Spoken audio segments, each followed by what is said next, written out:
রাত্রি 11:10। প্রত্যাশা জানালার গ্রিল দুহাতে ধরে দাঁড়িয়ে। আকাশে কালো মেঘের ভেলা বাতাসের সাথে যেন উঠছে। মুহূর্তেই মিটিমিটি আলো ছড়ানো চাঁদটাকে গ্রাস করে নীল একদল মেঘেরা। প্রত্যাশার মনেও ঘনকালো মেঘ জমেছে। বিষণ্ণতায় ডুবে আহত হৃদয়ে ছলছল চোখে শূন্যে তাকিয়ে মেয়েটা। কাল রাতে নীরবের বলা প্রতিটি কথা সূচের মতো বুকে বিঁধছে। ভীষণ কষ্ট হচ্ছে। রুমের ভেতরটা অন্ধকার। ভেজানো দরজার ফাঁক ফোকর গলে আবছা আলো রুমে ঢুকছে। সেই আলো প্রত্যাশাকে জানালার পাশে দাঁড়িয়ে দেখে অধরার ভ্রু বেঁকে যায়।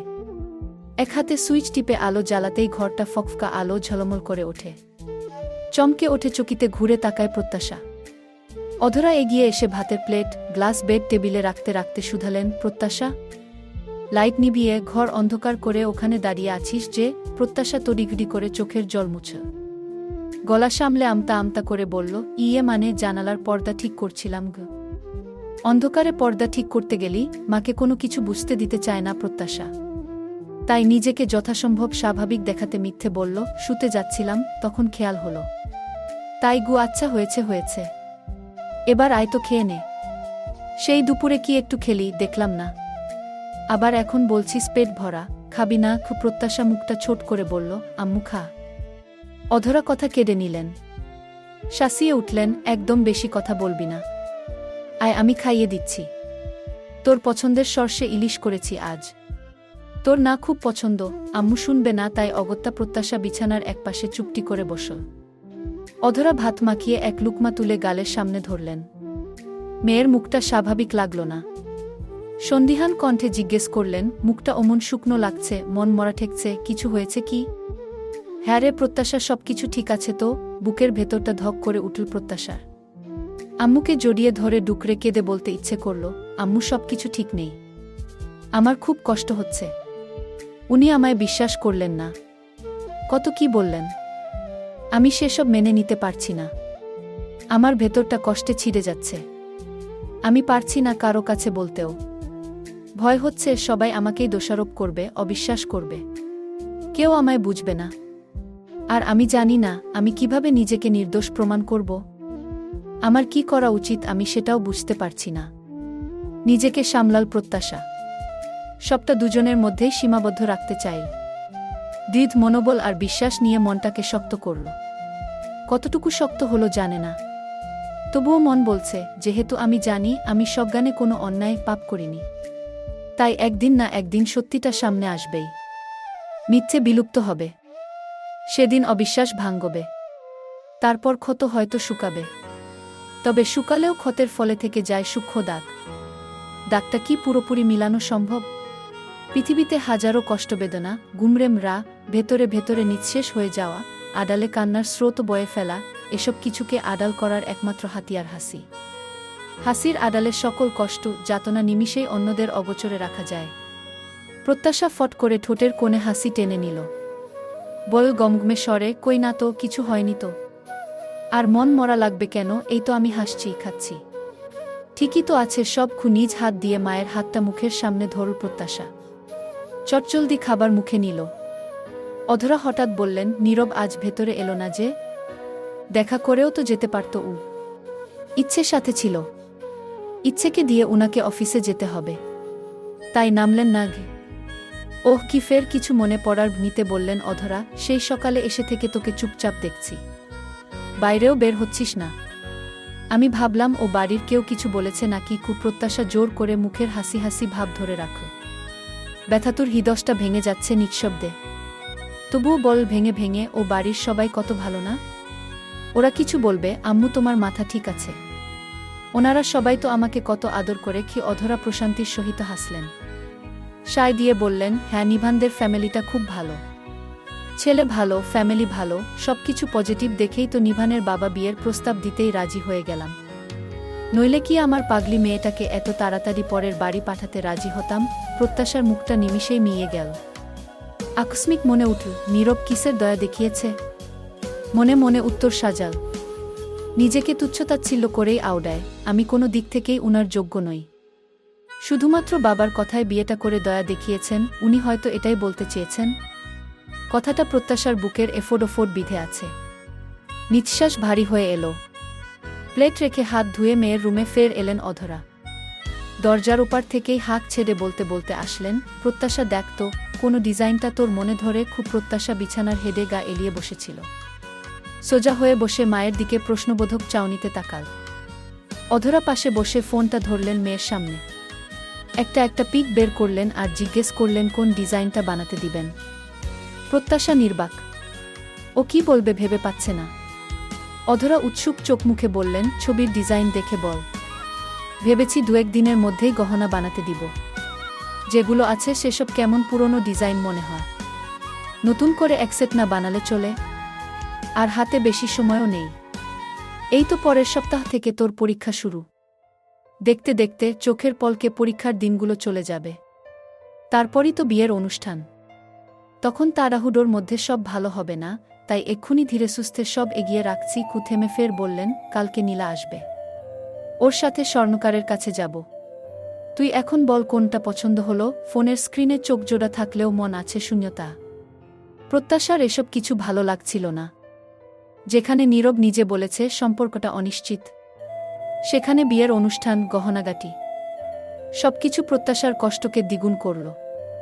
ফাপড়ে পড়ার মতো শ্বাস ফেল। বলল অধৈর্য হয়ে, আম্মু যে কোন একটা চুজ করো তো। আমার ভালো লাগছে না। অধরা কিছুটা হতাশ হলেন। মুখ গোজ করে বললেন, তোর জন্য গড়াচ্ছি। তুই নিজে পছন্দ করবি না? যে সম্পর্কের ভবিষ্যৎ অনিশ্চিত, সেখানে এসব নিয়ে আদিক্ষেতা করা প্রত্যাশার কাছে বিলাসিতা বই কিছু নয়। নিজেকে সামলে বল, কোনো রকমে এবারের মতো আমার পছন্দটা তোমার আর আপুর উপর দিয়ে দিলাম। তোমরা একটা পছন্দ করে নিও। তোমাদের পছন্দই আমার পছন্দ। ও অধরা বললেন, আচ্ছা ঠিক আছে। এই যে দেখালাম, হাজারবার পই পই করে বললাম। পাছে পছন্দ না হলে কিছু বলতে পারবি না কিন্তু। এই বলে অধরা উঠে দাঁড়ালেন। চলে যেতে শশব্যস্ত হলেন। এমন সময় প্রত্যাশা শূন্যে তাকিয়ে আচমকা অন্যমনস্ক হয়ে বলে উঠল, আম্মু একটা প্রশ্নের উত্তর দিবে? যা বলবে ভেবে সত্যি করে। অধরা চিন্তিত বদনে চাইলেন। বলবো। তবে কি কথা?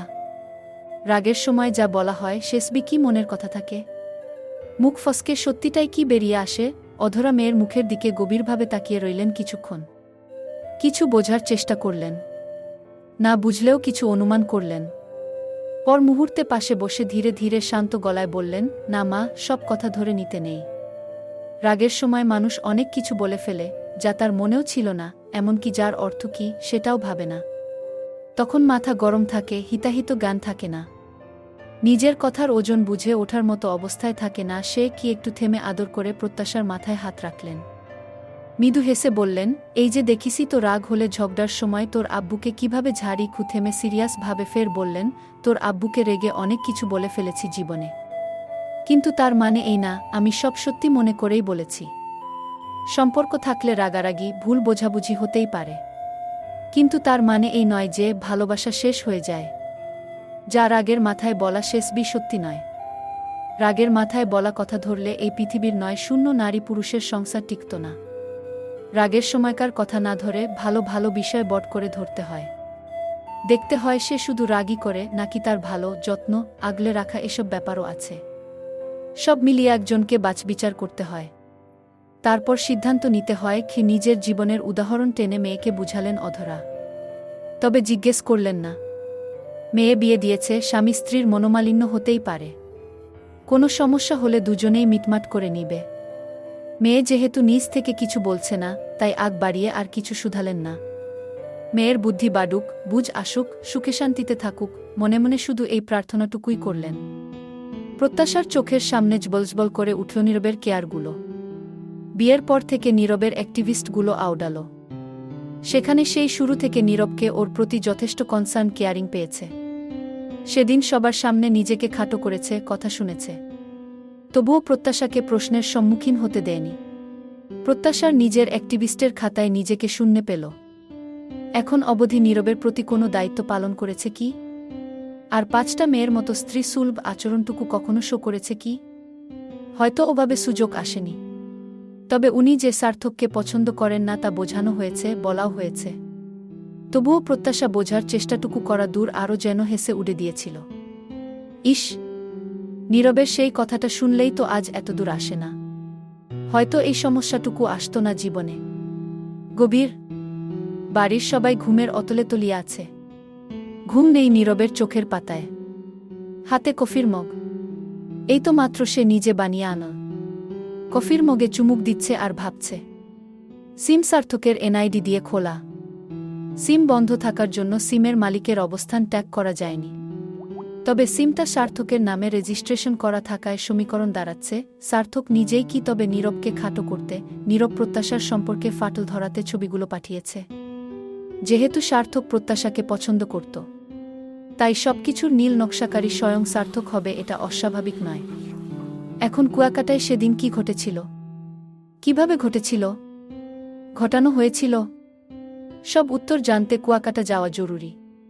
অতবড় নামকরা বিলাসবহুল হোটেলের কোনায় কোনায় নিশ্চয় সিসিটিভি ক্যামেরা আছে। সেসব চেক করে যদি কিছু পাওয়া যায়। এদিকে অফিসিয়াল ডিউটি থাকায় সামনের 2-3 নীরব খুব ব্যস্ত থাকবে, তাই 2-3-এর মধ্যে কোথাও যাওয়া সম্ভব নয়। আবার এমন একটা ব্যাপার অন্যের উপর দায়িত্বও দেওয়া যায় না। নিজের ব্যক্তিগত ব্যাপারটা নীরব নিজেই দেখবে, হোক একটু দেরি। মাথার মধ্যে ভনভন করছে দুশ্চিন্তা। নীরবের নিজেকে এলোমেলো লাগছে, ভালো লাগছে না কোনো কিছুই। কোনো কিছুতেই একদণ্ড শান্তি মিলছে না, কিছু একটা ফাঁকা ফাঁকা লাগছে। উফ! প্রত্যাশার ক্রন্দনরত মুখটা চোখের সামনে ভাসছে বারবার। ঠান্ডা তেতো স্বাদহীন শেষ কফিটুকু এক চুমুকে গিলে নেয় নীরব। চারিপাশের নিস্তব্ধতা গুমোট হয়ে মাথার ভেতর শব্দ তুলছে। আকস্মিক ভাবল প্রত্যাশার রেখে যাওয়া প্রশ্ন নিয়ে, উচ্ছৃঙ্খল বেপরোয়া মেয়ের সংজ্ঞা কি, চোখ বন্ধ করে ভাবল। প্রত্যাশার মুখ ভেসে উঠল, না, ওকে একেবারেই সেরকম বলা যায় না। ও চঞ্চল, আবেগপ্রবণ, বয়স অনুযায়ী একটু বেশি ইম্যাচিউর বটে, কিন্তু উচ্ছৃঙ্খল বেপরোয়া বলা যায় না। বুঝিয়ে বললে ও শোনে, তবে নিজের প্রতিই ও সচেতন নয়। প্রত্যাশা খুব সরল, সরলভাবে দুনিয়া দেখে, আর দেখে বলেই সবসময় বিপদের মধ্যে হেঁটে যায়, বারবার বিপদে জড়িয়ে পড়ে। প্রলম্বিত শ্বাস ফেলে ভাবে নীরব, ওর বয়স অল্প, কিন্তু অভিজ্ঞতার ঘাটতি যেমন অনেক। দুঃখের বিষয় ও কিছুতেই শিক্ষা নেয় না, নিজেই নিজেকে বিপদে ফেলতে উস্তাদ। নীরব ক্লান্ত ভূমিতে চোখ দুটো বুজে নীল। চেয়ারের হেডে কাঁধ এলিয়ে মনে মনে বলে ওঠে, যদি সত্যিই ও ষড়যন্ত্রের শিকার হয়, তবু এক ফোঁটা দোষ হলেও ওর দোষ তো আছেই। আমি ওকে কতবার বলেছি সাবধান হতে, বুঝিয়েছি, ইভেন বলেছি সার্থকের থেকে দূরে থাকতে। আজ আমার এই কথাটা অন্তত শুনলে, আজ এত বড় অঘটন ঘটে না কি, এই কথাটা মনে উঠলেই নীরবের প্রচণ্ড রাগ হয়। তখন পজিটিভ চিন্তাগুলো কেমন দুর্বল হয়ে আসে। ভেতর থেকে রাগক্ষোভ হতাশা আবার বেরিয়ে এল। একটা মেয়ের বেসিক কিছু সেন্স অব হিউমার থাকে, যা প্রত্যাশার নেই। একটা ছেলের চোখের ভাষা মেয়েরা খুব সহজেই পড়তে পারে, এটা বোঝার এক ধরনের সহজাত প্রবৃত্তি থাকে মেয়েদের। এদিকে প্রত্যাশা মাত্রারিক্ত নির্বোধের পরিচয় দিয়ে থাকে। ওর নিজের প্রতি কোনো রকম সতর্কতা নেই, কোনো প্রোটেকশন নেই, বরং প্রত্যাশা এমন পরিবেশ তৈরি করে ফেলে যেখানে অপরপক্ষ আরও এগিয়ে আসার সুযোগ পায়। একটু নিজের প্রতি দায়িত্ববোধ থাকলেও আজ এই পরিস্থিতি আসত না গে। সকাল থেকেই আষাঢ়ের আকাশ ভারী মেঘে ঢাকা। গুডি গুডি বৃষ্টি শুরু হলো। বাজলজির প্র্যাকটিক্যাল খাতায় স্বাক্ষর নিতে প্রত্যাশা কলেজে এসেছিল। পরনে আকাশিসাদা ইউনিফর্ম, পিঠে ব্যাগ, মাথার উপর ব্যান্ড দিয়ে চুলগুলো ঝুটি করে বাঁধা। এক হাতে ছাতা ধরে ফুটপাত ধরে হাঁটছিল। হঠাৎ ওর চোখ পড়ল, দেয়াল ঘেঁষে বসে থাকা এক পাগলি মা তার কোলের ছোট্ট শিশুকে ছেঁড়া ময়লা ওড়নার নিচে লুকিয়ে রাখছে, বৃষ্টির পানিতে যেন ভিজে না যায়। দৃশ্যটা হৃদয় ছুঁয়ে গেল। প্রত্যাশার মনে হালকা কষ্টের স্রোত বয়ে গেল। অস্ফুটে আহারে বলে ছাতাটা পাগলির মাথার উপর ধরে বলল, এটা তুমি রাখো, একটু হলেও কাজে লাগবে। পাগলিটি কিছু বলতে পারল না, তবে তার চোখে মুখে ছড়িয়ে পড়ল একরাশ প্রশান্তি ও কৃতজ্ঞতার হাসি। একটু দূরের একটি টং দোকান থেকে প্রত্যাশা পাউরুটি আর কলা কিনে এনে দিয়ে ব্যস্ত হয়ে ফের হাঁটতে শুরু করল। আজ 2-3 হতে চলেছে না নীরব ফোন দিয়েছে আর না তো প্রত্যাশা। এর মধ্যে দুজনের দেখা কথা কিছুই হয়নি। সবার সামনে স্বাভাবিক আচরণ করলেও ভেতরে ভেতরে ভীষণ কষ্ট হচ্ছে। নাম না জানা ব্যথায় হৃদয় দগ্ধ হচ্ছে। বিষণ্ণ চিত্তে হাঁটছে প্রত্যাশা। রিকশার দেখা মিলছে না। বৃষ্টির শব্দ ততক্ষণে তীব্র হয়েছে, গুডি গুডি বৃষ্টির জায়গায় এখন ঝমঝমিয়ে ঝরছে। ভিজে যাচ্ছিল প্রত্যাশা, অবশেষে এক চায়ের দোকানের ছাউনির নিচে দাঁড়াল। কিছুক্ষণ দাঁড়িয়ে থেকে বিরক্তিতে চোখ শব্দ করে উঠল। হঠাৎ চোখ পড়ল সাদা জুতোর দিকে, এক পায়ের ফিতেটা খুলে গেছে। হাঁটু মুড়ে বসে ফিতা বাঁধতে লাগল প্রত্যাশা। এমন সময় রাস্তার পাশে জমে থাকা কাদা পানির উপর দিয়ে ছুটে এলো একটি বাইক। ছিটকে উঠে কাদা পানি প্রত্যাশার পোশাকে আর মুখে লাগে। প্রত্যাশা রাগী দৃষ্টিতে মাথা ঘুরিয়ে তাকাল। বাইকে 3 জন হ্যাংলাপাতলা ছেলের দল। বাইকটা সামনে গিয়ে থামল। তারা হুডমুড করে ছাউনির তলায় ঢুকে পড়ল। প্রত্যাশার আগে গজগজ করলেও মুখে কিছু বলল না।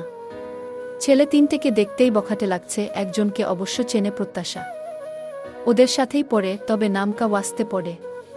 বখাটেপনাই করে বেড়ায়। ছেলেগুলো ঠোঁটে সিগারেট ধরিয়ে প্রত্যাশাকে স্ক্যান করতে থাকে। মুহূর্তেই সিগারেটের ধোঁয়ায় চারিপাশ ছেয়ে যেতে থাকল। সিগারেটের ধোঁয়া উড়িয়ে একজন হেরে গলায় গান ধরল, আরেকজন সিটি বাজাতে লাগাল। প্রত্যাশা খুক করে কাশল।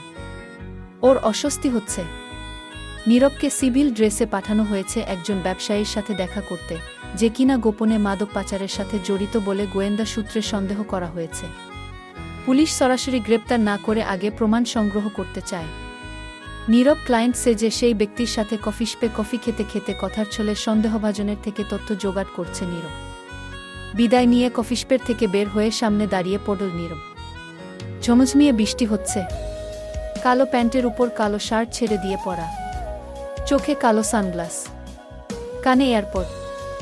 হাত ঘড়িতে সময় দেখে কানের এয়ারপডটা নাড়ল। ফিসফিসিয়ে কিছু বলল। শেষে বলল, 3টার দিকে এলাকায় পুলিশ ফোর্স পাঠিয়ে দিতে হবে। সব রেডি রাখতে হবে। Okay sir. এর মধ্যে আচমকা নীরবের দৃষ্টিজোড়া খানিকটা দূরে পড়ল। ভ্রু কুচকে তাকিয়ে রইল। প্রত্যাশা একপাশে সিটিয়ে দাঁড়িয়ে। একজন হঠাৎ বলে উঠল, কি আপু, বৃষ্টি ভালো লাগে নাকি ছায়া বেশি পছন্দ, নাকি ঝলমলে রোদ? আরেকজন ধোয়া ছেড়ে বলল, আপু কিছু বলছেন না যে, কি খাবেন বলুন, এক্ষুনি অর্ডার করছি। তৃতীয়জন বলল, ঠান্ডার দিনে হট কিছু দে রে আপু, হট হোক আমরাও। প্রত্যাশার মুখ লাল হয়ে যায় রাগে। গর্জে ওঠে, ভদ্র ভাষায় কথা বলুন। ছেলেগুলো অট্টহাসিতে ফেটে পড়ল। একজন আরেকজনের কাঁধে হাত রেখে বলল, ওরে ম্যাডাম রেগে গেছে দেখ। আহারে, প্রত্যাশার ভীষণ খারাপ লাগল। মনে হচ্ছে ভাগ্যই খারাপ। সবসময় সমস্যা ওর কাছে আসে না, ওই যেন সমস্যার কাছে এগিয়ে আসে। কান্না পেল প্রত্যাশার। এখানে এক মুহূর্ত দাঁড়াতে ইচ্ছে হল না। বৃষ্টির মাঝে রাস্তায় নেমে পড়ল। লম্বা কদম ফেলে এগিয়ে যেতে নিয়ে হঠাৎ হাতে টান পড়ল। চোয়াল শক্ত করে ঘাট ঘুরিয়ে দেখে। ঘাট ঘুরিয়ে নীরবকে দেখে 1 সেকেন্ডের মধ্যে বিস্ময়ে জমে গেল প্রত্যাশা। অবিশ্বাস্য চোখে একবার হাতের বাঁধনের দিকে চাইল, পরপর মুখ তুলে নীরবের মুখের দিকে। কোনো কিছু ঠাহর করার আগেই নীরব এক ঝটকায় টান দিয়ে প্রত্যাশাকে ছাউনির তলায় নেয়। নীরবের গায়ের কালো শার্ট ভিজে গায়ের সাথে লেপ্টে আছে। ভেজা চুল থেকে টুপটাপ পানি ঝরছে। নীরব প্রত্যাশার হাত ছেড়ে চুল ঝাড়তে লাগল। রিমঝিম বৃষ্টির শব্দ চারদিক ঢেকে রেখেছে ঠিকই, কিন্তু ছেলেগুলোর ভেতরকার শয়তানি যেন মেঘের গর্জনের মতো গুটগুট করে উঠছে। একজন চোখমুখ কুঁচকে হেসে বলল, এই যে ম্যাডাম, একটু আগেই না খুব ভাব দেখালেন। আরে আমরা তো কেবল মুখ দিয়ে একটু ইয়ার্কি করেছিলাম মাত্র। এখন যে আরেকজন সোজা হাত ধরল, তাও কিছুই বললেন না। তখন যে খুব ভালো সেজে চেতে উঠলেন। সাথে সাথে প্রত্যাশাদের সাথে পড়া ছেলেটা বলে উঠল, আরে মনে হয় ছোঁয়াতে সুখ পেয়েছে। আর এ বলবে কি, যে কি না কলেজ থেকে ট্যুরে গিয়ে হারিয়ে যায়, নাগরের সাথে সারাদিন কাটিয়ে। প্রত্যাশা অস্বস্তি, অপমানে জড়সড় হয়ে দৃষ্টি নুইয়ে নিল। এর মধ্যে ঠাস ঠাস শব্দে চারিপাশ কেঁপে উঠল। নীরব দুটোর গালেই সজোরে চট বসায়। চট খেয়ে কথা হারিয়ে ছেলেটি ধরফুট করে একপাশে কাত হয়ে পড়ে। আরেকজন গালে হাত দিয়ে রাগী দৃষ্টিতে তাকায়। সামনাসামনি বুক চওড়া করে নীরব দাঁড়াল। চোখ দুটো রাগে লাল টকটক করছে। চোয়াল কঠিন করে বলল, আরেকটা শব্দ বলবি তো দাঁত ভেঙে ফেলব। মেয়ে দেখলেই তোদের মাথা খারাপ হয়ে যায় না? অশ্লীল বলার জন্য জিভ লকল করে। জিভ টেনে ছিঁড়ে মেয়েদের টিস করার স্বাদ মিটিয়ে দিব। তৃতীয়জন বুক টানটান করে এগিয়ে এসে বলল, এই আপনি সাহস পান কই থেকে? আমার বন্ধুদের চড় মারেন? কথা নাই বার্তা নাই, গায়ে হাত তুলেন, আবার শাসাচ্ছেন, হিরোগিরি দেখাচ্ছেন। কফিশপের সামনে থেকে প্রত্যাশাকে লক্ষ্য করে নীরব। ছেলেগুলো যে টিস করছিল বোঝাই যাচ্ছিল। দ্রুত আসে। এদিকে প্রত্যাশা কোনো দিকে না তাকিয়ে বৃষ্টির মধ্যেই চলে যেতে নেয়। ছেলেটা সাহস দেখিয়ে তেড়ে আসতে নিতেই নীরব নাক বরাবর দিল এক ঘুষি। মুহূর্তেই গলগল করে ইক তো বেরোল। ছেলেটি এক হাতে নাক চেপে ধরল। চোখ থেকে কালো সানগ্লাস খুলে শার্টের সাথে গুজল নীরব। তারপর কলার চেপে ধরে বলল, ওকে নিয়ে মজা নিচ্ছিলি না? টিজ করছিলি? এখন এই মুহূর্তে ওর পা ধরে ক্ষমা চাইবি? স্টুডেন্ট মানুষ, তাই দয়া করে জেলে পুরলাম না। এবারের মতো দয়া করলাম কি, এই বলে কলার ধরেই প্রত্যাশার পায়ের কাছে ফেল। প্রত্যাশা তো চমকে উঠে দুপা পিছাল। নীরব বাকি দুটোর দিকে তাকিয়ে আঙুল নাচিয়ে ইশারা করে ছুড়ে ছুড়ে বলল, তোরা দুটো দাঁড়িয়ে কেন? বেয়াদবির জন্য পা ধরে মাফ চা। বাঁচতে হলে যা বলছি ফাস্ট তাই কর। কুইক কি দুজনের একজন শার্টের হাতা গুটাতে গুটাতে এক পা এগিয়ে কণ্ঠে তেজ নিয়ে বলল, কোন হে চ্যাটের বাল তুমি? তোমার কথা শুনতে হবে। তিনজন মিলে ধরলে না পালানোরও সুযোগ পাবে না। নীরব শান্ত ভঙ্গিতে পকেট থেকে ওয়ালেট বের করল। পরপর আইডি কার্ড বের করে সামনে ধরতেই ওদের গলা শুকিয়ে আসে। চৌদ্দশিকে যাওয়ার ভয়ে প্যান্ট ভিজে যাওয়ার জোগাড় হল। নীরব ধমকিয়ে উঠল, সে sorry. Fast before I lose my patience. ধমকে কেঁপে ওঠে ওরা তিনজন হাঁটু মুড়ে প্রত্যাশার সামনে বসল। মাথা নুইয়ে বলল, সরি আপু, ভুল হয়েছে। নীরব কাটকাট গলায় বলল, এভাবে নয়। পা ধরে নীরবের কথায় প্রত্যাশা স্তম্ভিত। ও ইতস্তত করছে। ছেলেগুলো নিরুপায়। পুলিশ ধরলে রক্ষে নেই। পুলিশের বাড়ির কথা স্মরণ হতেই আত্মা শুকিয়ে এলো। সময় নষ্ট না করে তিনটেই একসাথে হাত বাড়িয়ে প্রত্যাশার পা ধরতে গেলে প্রত্যাশা চট করে পিছিয়ে যায়। বল তড়িঘড়ি করে, এই থাক থাক, পা ছুতে হবে না। নীরব এক হাত পকেটে গুজল, অন্য হাতে চুল ব্যাগ ব্রাশ করতে করতে বলল, উহু। এভাবে কোমল স্বরে আপু বলে সরি বললে চলবে না। মুখটা সর্বোচ্চ অসহায় বানিয়ে বল, আম্মা ভুল করেছি, মাফ করে দিন। প্রত্যাশার চোখ ছানাবড়া। নীরব নির্লিপ্ত। প্রত্যাশা একবার নীরবের দিকে তাকিয়ে ফের ছেলেগুলোর দিকে তাকাল। ওরা অসহায় মুখ বানিয়ে কাদো কাদো সুরে আপু থেকে আম্মাতেই আসলো, আম্মা মাফ করে দেন, ভুল হয়েছে আমাদের, দয়া করে তাড়াতাড়ি মাফটা দিয়ে দিন। প্রত্যাশা হাত নেড়ে বলল, হয়েছে হয়েছে, আর মাফটাফ চাইতে হবে না, করেছি মাফ। তিনটেই ঘাট তুলে শুকনো ঢোক গিলে নীরবের দিকে তাকাল। একদম মিহি স্বরে ভয়ে ভয়েই বলল, স্যার এবার যাই। যা, তবে আজকের কথা যেন মনে থাকে। নেক্সট কখনো কোনো মেয়েকে অসম্মান করতে দেখলে সোজা লকাবে ভরব। আর হ্যাঁ, আজকের থেকে শিক্ষা নিবি। ছেলেগুলো মাথা কাত করে সায় দিয়ে দ্রুত উঠে দাঁড়ায়। তারপর তুরন্ত তিনজন বাইকে চেপে মুহূর্তেই প্রস্থান করে। প্রত্যাশা রাস্তা বরাবর তাকিয়েছিল। এর মধ্যে নীরব টিস্যু পেপার প্রত্যাশার সামনে ধরে। প্রত্যাশা প্রশ্নাত্মক চাউনিতে তাকায়। নীরব বল শান্ত কণ্ঠে, মুখটা মুছে নাও। মুখের ডান পাশে তখনকার কাদা পানি শুকিয়ে দাগ হয়ে আছে। প্রত্যাশা মুখ ফুটে কিছুই বলতে পারল না। নিঃশব্দে টিস্যুটা নিল। প্রত্যাশার অবচেতন মনটা বলে উঠল, আসলেই উনাকে বোঝা আমার পক্ষে দুঃসাধ্য। আমার দেওয়া ওনাকে মিস্টার আনপ্রেডিক্টেবল নামটা যথার্থ। নীরব ত্রস্ত কল লিস্ট থেকে কল লাগাল। রিসিভ হতেই ব্যস্ত স্বরে বলল, তানভীর তুমি কোথায়? স্যার আমি 3 রাস্তার মোড়েই আছি। আচ্ছা, তুমি যেহেতু ওখানে আছোই, আমার একটা হেল্প লাগবে। যত দ্রুত সম্ভব একটা অটো বা সিএনজি পাঠিয়ে দাও। Okay sir. থ্যাঙ্কস। কোনো এক অদৃশ্য জড়তায় প্রত্যাশা কিছুই বলতে পারল না। নীরবও কিছুই না বলে ফোন স্ক্রোল করতে লাগল। প্রত্যাশার তীব্র মন খারাপ হল। হঠাৎ মনে প্রশ্ন জাগল, এখানে আমি ছাড়া অন্য মেয়ে থাকলেও কি উনি একই রকম আচরণ শো করতেন, পাশে দাঁড়াতেন? নাকি আমি ওনার বউ বলে ওই ছেলেগুলোকে শাস্তি দিল? যদি এটাই হবে, উনি কিছুই বলছেন না যে? অভিমানী মন ভাবল, এখনো হয়তো ঘৃণা করেন আমায়, তাই তো কিছুই বলছেন না। এর মধ্যে একটা সিএনজি আসো। নীরব প্রত্যাশাকে ইশারা করে বলল, যাও ওঠোক। তারপর ভাড়া মিটিয়ে দিল নীরব। প্রত্যাশা সিএনজিতে উঠে বসল। নীরব ড্রাইভারকে আদেশ স্বরূপ বলে পরপর হুঁশিয়ারি উচ্চারণ করে, ঠিকঠাক যেন পৌঁছে দেয়া। কোনো সমস্যা হলে খবর আছে। নীরব এপাশে সরে প্রত্যাশার দিকে একপল তাকাল। কিছু বলতে গিয়েও থেমে গেল।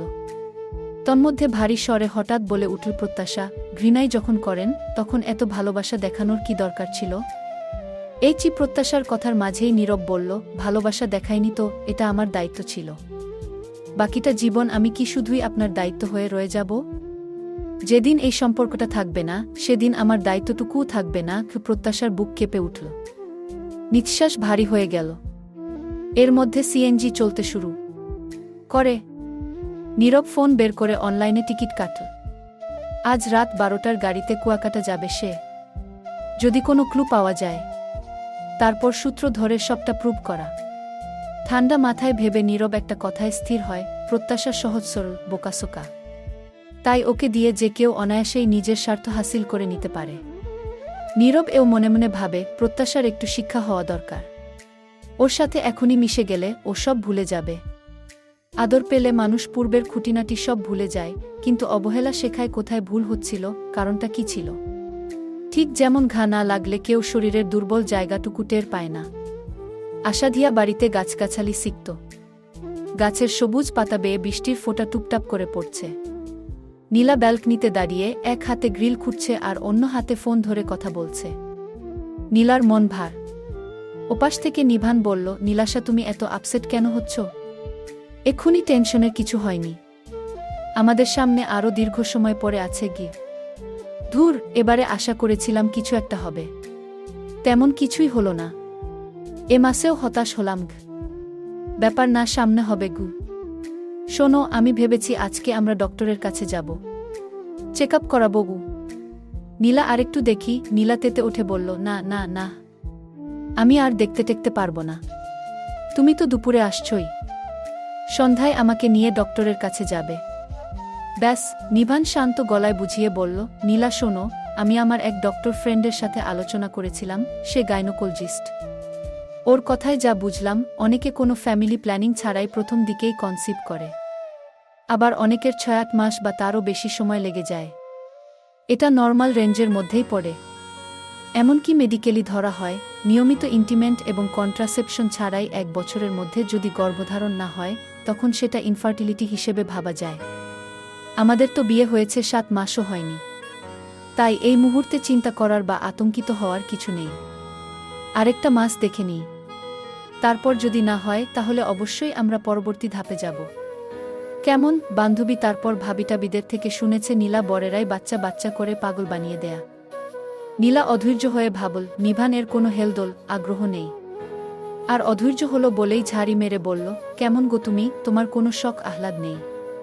তোমার ছোট এক ভাইয়ের 5 বছর বয়সী এক মেয়ে। নীরব প্রত্যাশার কখন জানি খবর আসে বাচ্চা হবে, এদিকে তুমি বর হয়ে আটকুডে হয়ে থাকো।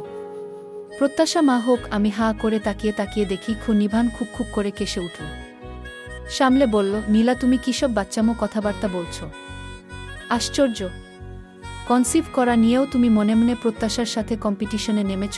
নীলা কাটকাট গলায় বলল, আমি অতসব জানি না। তুমি আসছো, আর আজই আমরা ডাক্তারের কাছে যাচ্ছি। That's final. নিভান হাসল, হেসে বলল, ওকে ওকে যান। তবে আমার কি মনে হয় জানো? কি? নিভান ফাজলামির সুরে বলল, ডক্টরের উচিত প্রেসক্রিপশনে মোটা দাগে লিখে দেওয়া, আপনার বরকে বেশি বেশি আদর করার সুযোগ দিন। যখন আবদার করবে, না করা চলবে না। তাহলেই অতিসত্বর আপনি মা হতে পারবেন। নীলার গাল লজ্জায় লাল হল।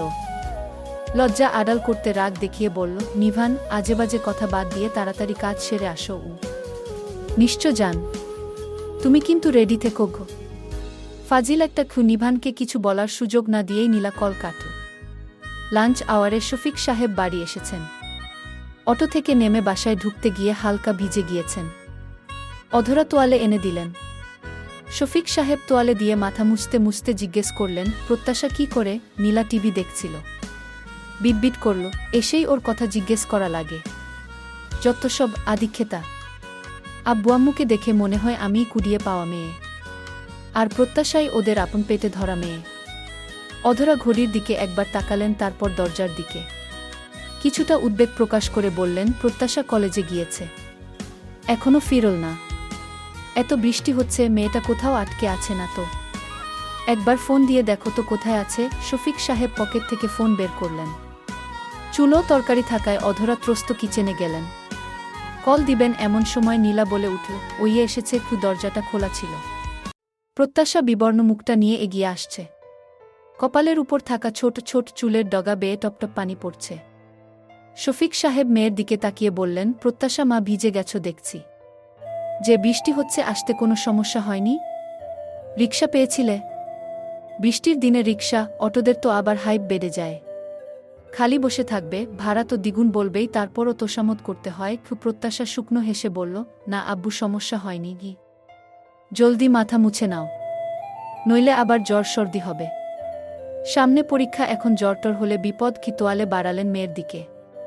প্রত্যাশা পিঠ থেকে ব্যাগ নামিয়ে সোফায় রাখল, তোয়ালে নিয়ে মাথা মুছতে লাগল।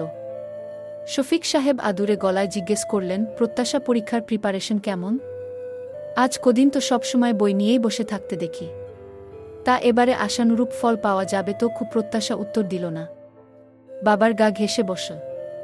হঠাৎ বলে উঠল, আমি জানি এই পরীক্ষার রেজাল্ট খুব ভালো হবে না, কারণ আমি আগে কখনোই সিরিয়াস হইনি। তবে আব্বু, আমি কথা দিচ্ছি এরপর থেকে পড়াশোনায় মনোযোগ দিব, খুব খুব সিরিয়াস হব। আমি পাবলিকে চান্স পাব না, আমার সে মেধা নেই। আব্বু, তুমি কি আমাকে প্রাইভেটে ভর্তি করাবে? আমি দূরে ভালো কোথাও ভর্তি হতে চাই, সেখানে আমার সম্পূর্ণ মনোযোগ দিব, চেষ্টা করব। চেষ্টা করলে নাকি মানুষ সব পারে? আমি সেই চেষ্টাটুকু করতে চাই, কিন্তু প্রাইভেটে তো খরচ বেশি। নীলা শব্দ করে হেসে উঠল, বল, খোঁচা মেয়ে খুঁড়ে, এ আমি কি দেখছি? মনে হচ্ছে ভূতের মুখে রাম রাম শুনছি। ইয়া আল্লাহ, পড়াশোনায় সিরিয়াস হবি তুই, যেখানে আম্মু ছোট থেকে পিটিয়েও পারেনি। যেটুকু পড়েছিস ফেল ঠেকাতে, ক্লাস বাই ক্লাস উঠতে, সে নাকি এখন শেষকালে এসে সিরিয়াস হবে?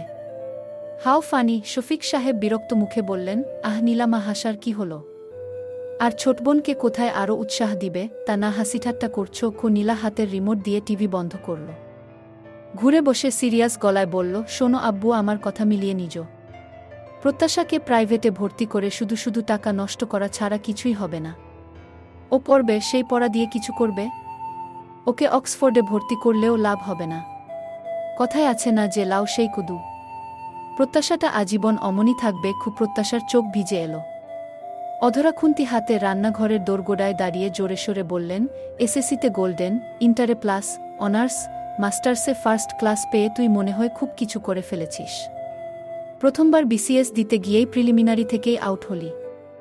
এখন তো শেষবের চেষ্টাও বাদ দিয়ে সংসার করবি বললি। সেই সংসারটাও কতটুকু মন দিয়ে, সবার সাথে মিলেমিশে, সবার মন জয় করে করছিস শুনি? নীলার মুখটা ভোতা হল। অধরা প্রসঙ্গ বদলিয়ে শফিক সাহেবকে বললেন, শুনছ, বিরিয়ানির মশলা দেখছি নেই, একটু এনে দিবে তাড়াতাড়ি কি? শফিক সাহেব উঠে দাঁড়াতে দাঁড়াতে বললেন, নীলা মা, ছাতাটা এনে দাও তো। নীলা মুখ কালো করে বলল, প্রত্যাশার কাছেই তো ছাতা আছে, এখন ওরটা নিয়েই যাও। প্রত্যাশা বলে উঠল, আমার ছাতাটা তো নেই। নীলা তীক্ষ্ণ স্বরে বলল, নেই মানে? সকালেই তো নিয়ে বেরোলি। প্রত্যাশা আমতা আমতা করে বলল, ওটা একজনকে দিয়েছি। সব শুনে শফিক সাহেব বললেন, ঠিক আছে, ভালো করেছ। অধরা ভেতর থেকে আরেকটা ছাতা আনতে গেলেন। নীলা নাকমুখ কুচকে বলল, অন্যের টাকার কেনা জিনিস তো কোনো দরদ নেই। তোর কি, একটা দিলে আব্বুকে বললে আরেকটা নতুন পাবি। অন্যের টাকা পয়সা দিয়ে হাতেম তাই সাজার অভ্যেস তোর যাবে না। নিজের কিছু দান করে দেখিয়ে দিস। কি? প্রত্যাশা বলল, আমার নিজের বলতে তেমন কিছুই নেই, তবে থাকলে কেউ চাইলে আমি নিশ্চয় দিব, যদি আমার সাধ্যের মধ্যে থাকে। নীলা ভেংচি কেটে বলল, আচ্ছা আচ্ছা, আজ যে বট করে বললি, কোনোদিন সময় এলে দেখব, দেখব কতটা উদার আর মহৎ তুই। অধরা ছাতা স্বামীর হাতে দিয়ে দুটোকে ধমক দিলেন, সবসময় তর্কাতর্কি। শফিক সাহেবকে হঠাৎ জিজ্ঞাসা করলেন, বর জামাইকে ফোন করে দাওয়াত দিয়েছ? ছোট জামাইকে আবার বলেছ তো, নাকি খেয়াল নেই? হ্যাঁ, দুজনকেই ফোন করে বলেছি, তবে নীরব বল, ও ডিউটিতে আছে, খুব ব্যস্ত, তাই আসা সম্ভব হবে না। এই কথাটা বলতে বলতে শফিক সাহেব বেরিয়ে গেলেন। প্রত্যাশা ব্যাগ হাতে তুলে রুমে যাবে বলে দাঁড়িয়েছে। ও দীর্ঘশ্বাস ফেলে ভাবে, ওনাকে তো একটু আগেই ক্যাসুয়াল ড্রেসে দেখলাম, হয়তো আসবে না বলেই ডিউটির অজুহাত দিয়েছে। একদিন পর মাঝরাতে দুঃস্বপ্ন দেখে ঘুম ভাঙে প্রত্যাশার। অস্থির ঠেকছে, অস্থিরতায় কপালে বিন্দু বিন্দু ঘাম জমতে থাকে, গলাটা শুকিয়ে কাট গেছে, প্রচণ্ড তেষ্টা পাচ্ছে। রুমের ওয়াটার বোতলটা ফাঁকা দেখে ডাইনিংয়ে আসে। জগ থেকে গ্লাসে পানি ঢালতে ঢালতে নজরে এলো নীলা আম্মু আব্বুর রুমের দরজার সামনে। ওদিকে চেয়ে গ্লাসটা হাতে নিয়ে প্রত্যাশা। নীলা কম্পিত স্বরে চেঁচিয়ে উঠল, আম্মু, আব্বু নিভান ফোন দিয়েছিল। অধরা এগিয়ে এসে চোখে মুখে চিন্তার ছাপ ফেলে শুধালেন, নীলা, কি হয়েছে? এত রাতে কারো কোনো সমস্যা হয়েছে? নিভান ফোন দিয়েছিল তোর শ্বশুরের কিছু হয়েছে? ভদ্রলোক ঠিক আছেন তো? প্রত্যাশা ভ্রু কুঁচকে ওদিকে চেয়ে বোঝার চেষ্টা করছে। নীলা জোরে জোরে নিঃশ্বাস ফেলছে। ও বল কোনো রকমে আম্মু, নীরবের অ্যাক্সিডেন্ট হয়েছে কি কথাটা শ্রবণ হতেই প্রত্যাশার মাথাটা যেন চক্কর দিল। হাতটা কেঁপে ওঠে, হাত খসে গ্লাসটা ফ্লোরে পড়ে যায়। মুহূর্তেই কাঁচ ভেঙে মেঝেতে ছড়িয়ে ছিটিয়ে পড়ে। শব্দ শুনে অধরা আর নীলা একসাথে ডাইনিংয়ে তাকায়। ভোর 4:50 বাজে। হাসপাতালের করিডোর কাঁপছে ছুটে আসা স্ট্রেচারের চাকার শব্দে। মাথা থেকে রক্ত ঝরছে, আকাশি রঙের শার্ট লাল রঙে ভিজে একাকার। নীরবের নিথর দেহখানা পড়ে আছে। চোখের পাতা নিভু নিভু, কিন্তু গান নেই। দূর থেকে রক্তে মাখা নীরবকে দেখেই প্রত্যাশার মাথা ঘুরে গেল। মুহূর্তে বুকের ভেতর গুমোট চিৎকার জমাট বাঁধে। এক হাতে মুখ চেপে ধরে, অন্য হাত আঁকড়ে ধরে পাশের চেয়ারের হেড। চোখ থেকে টপটপ করে জলের ফোয়ারা বইতে থাকে অবিরাম। কুয়াকাটা থেকে ফিরছিল নীরব। হঠাৎ ড্রাইভারের অসতর্কতায় দুটো দূরপাল্লার বাসের মুখোমুখি সংঘর্ষ হয়। মুহূর্তেই বিকট শব্দে কেঁপে ওঠে গোটা রাস্তা। ধাতব টুকরো, তাজা লাল টকটকে রক্ত সব মিশে ছড়িয়ে পড়ে পিচঢালা রাস্তা জুড়ে। ঘটনাস্থলেই দুজনের প্রাণ যায়, গুরুতর আহত হয় অনেকে। স্থানীয়দের সহায়তায় পুলিশ দ্রুত উদ্ধার কাজ শুরু করে। নীরবের কাছে এসপি পরিচয়ের আইডি কার্ড পাওয়া যায়। সঙ্গে সঙ্গেই জানানো হয় পুলিশ সুপারের কার্যালয়ে। সেখান থেকে যোগাযোগ করা হয় নীরবের পরিবারে। অ্যাম্বুলেন্সে করে নীরবকে শহরের নামকরা হাসপাতালে আনতে আনতে ফজর পেরো। ভোর আর অন্ধকারের মাঝখানে আজ নীরব জীবন আর মৃত্যুর এক সূক্ষ্ম রেখায় দাঁড়িয়ে। প্রত্যাশা ঝরঝরিয়ে কেঁদে পাশে দাঁড়ানো অধরার দিকে একপল তাকিয়ে কান্নাভেজা কণ্ঠে শুধু বলল, আম্মু। নীর কথাটুকু সম্পূর্ণ না করেই ছুটে যেতে নেয়। তক্ষুনি অধরা হাত ধরে আটকিয়ে দেয়। নিহারিকা বেগম এতক্ষণ ওয়েটিং চেয়ারে বসে আঁচলে মুখ চেপে কাঁদছিলেন, প্রলাপ করছিলেন। ছেলেকে অ্যাম্বুলেন্স থেকে নামিয়ে ইমার্জেন্সিতে নিয়ে যাওয়ার পথে পাগলের মতো দৌড়ে গেলেন। গিয়ে ছেলের বুকের উপর পড়ে হাউমাউ করে কাইতে লাগলেন। স্ট্রেচারে ধরা বয়রা থেমে যায়। ওখানে নিভান ছিল। সে আর ছোট চাচ্চু রাস্তায় দাঁড়িয়েই অস্থিরতায় পায়চারি করছিল। নীরবের রক্তে মাখা মুখখানায় মমতায় মাখা হাতটা বারবার বুলাতে বুলাতে প্রলাপ করলেন, আমার ছেলে, আমার বুকের ধন, আমার নীরব। ইয়া আল্লাহ, আমার জান নাও, তবুও আমার ছেলের জান ফিরিয়ে দাও। আমার সব আজও আমার ছেলেকে দাও। ইয়া মাবুদ, আমার বুক খালি করো না।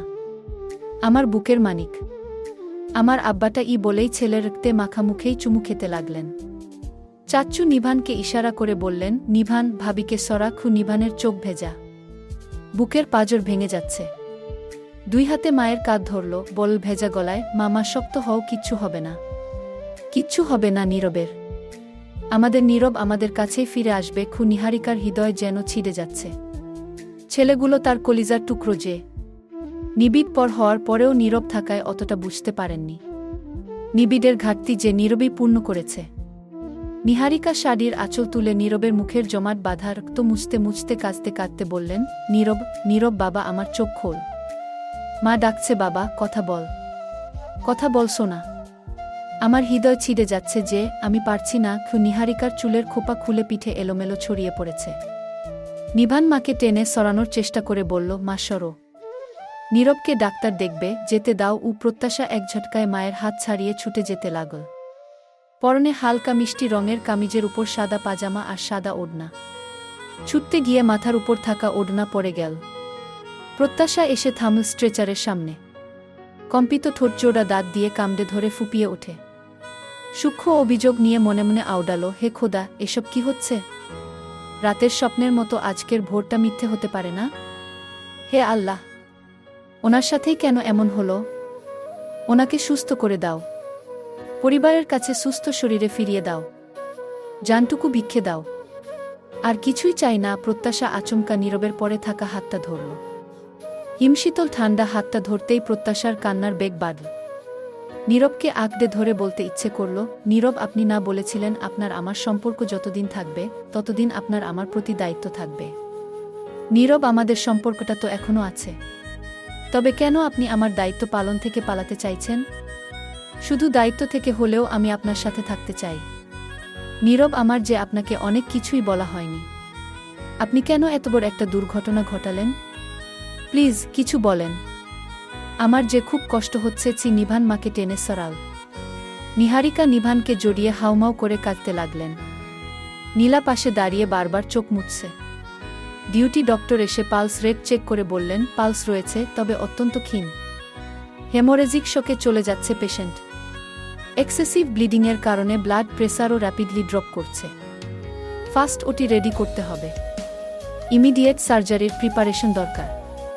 স্যারের সাথে কথা হয়েছে, উনি রাস্তায় আছেন, যে কোনো মুহূর্তে পৌঁছে যাবেন। ব্লাড গ্রুপ অনুযায়ী ইমিডিয়েট ব্লাড অ্যারেঞ্জ করুন। এবং প্লিজ আতঙ্কিত হয়ে কান্নাকাটি করে পরিবেশ আরও টেন্সড করবেন না, বরং সৃষ্টিকর্তার কাছে দোয়া করুন। এটাই এখন সবচেয়ে জরুরি। স্ট্রেচার টান দিল।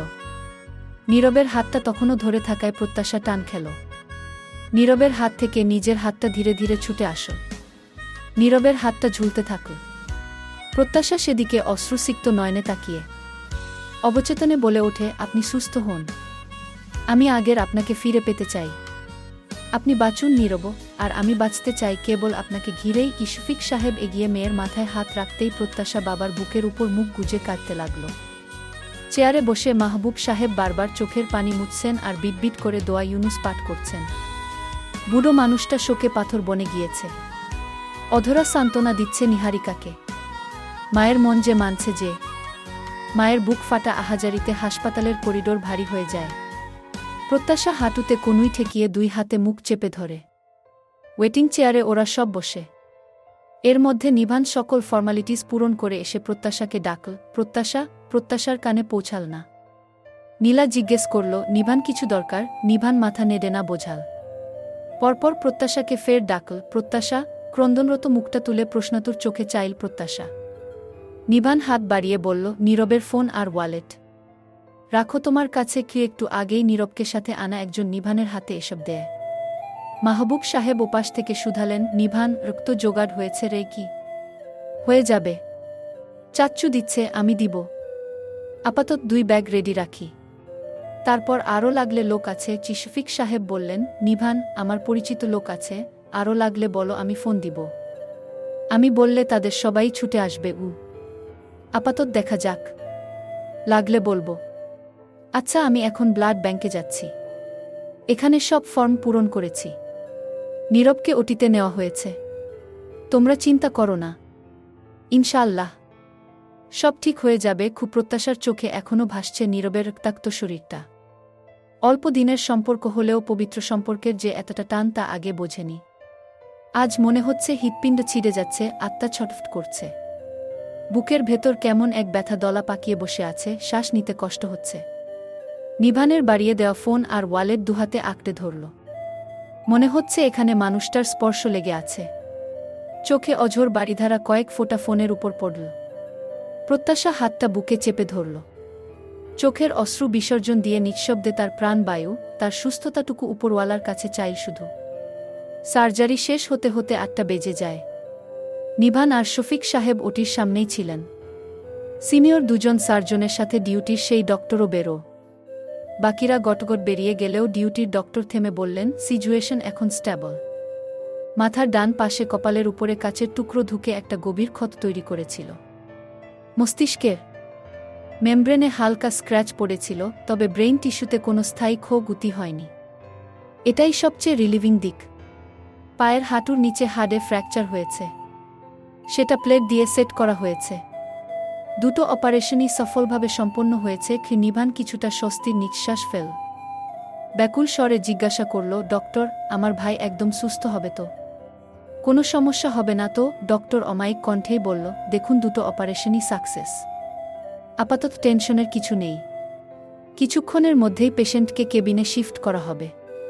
পেশেন্টকে এখন শুধু পর্যবেক্ষণে রাখতে হবে। পেশেন্টকে ঘুমের ইনজেকশন দেওয়া হয়েছে, যাতে ব্রেইন সম্পূর্ণ রেস্টে থাকে। জ্ঞান ফিরতে সময় লাগবে, হতে পারে 8 থেকে 1-2 ঘন্টা বা তার বেশি। তবে এখনই কোনো আতঙ্কের কিছু নেই। ঘড়ির কাঁটা 4টের ঘরে। 10টার পরেই অত লোকজনের ভিড় কমাতে 2-1 জন থেকে বাকি সবাইকে যেতে বলা হয়। নিভান, নিহারিকা আর প্রত্যাশা আছে। দুপুরে অধরা খাবার রান্না করে স্বামীকে দিয়ে পাঠিয়ে দেন। তবে কারোরই খাওয়া হয়নি। যদিও চিন্তার কিছু নেই, তবুও অসুস্থ মানুষকে সামনে নিয়ে গলা দিয়ে খাবার নামে। আবার শর্মিলাও খাবার নিয়ে এসেছেন।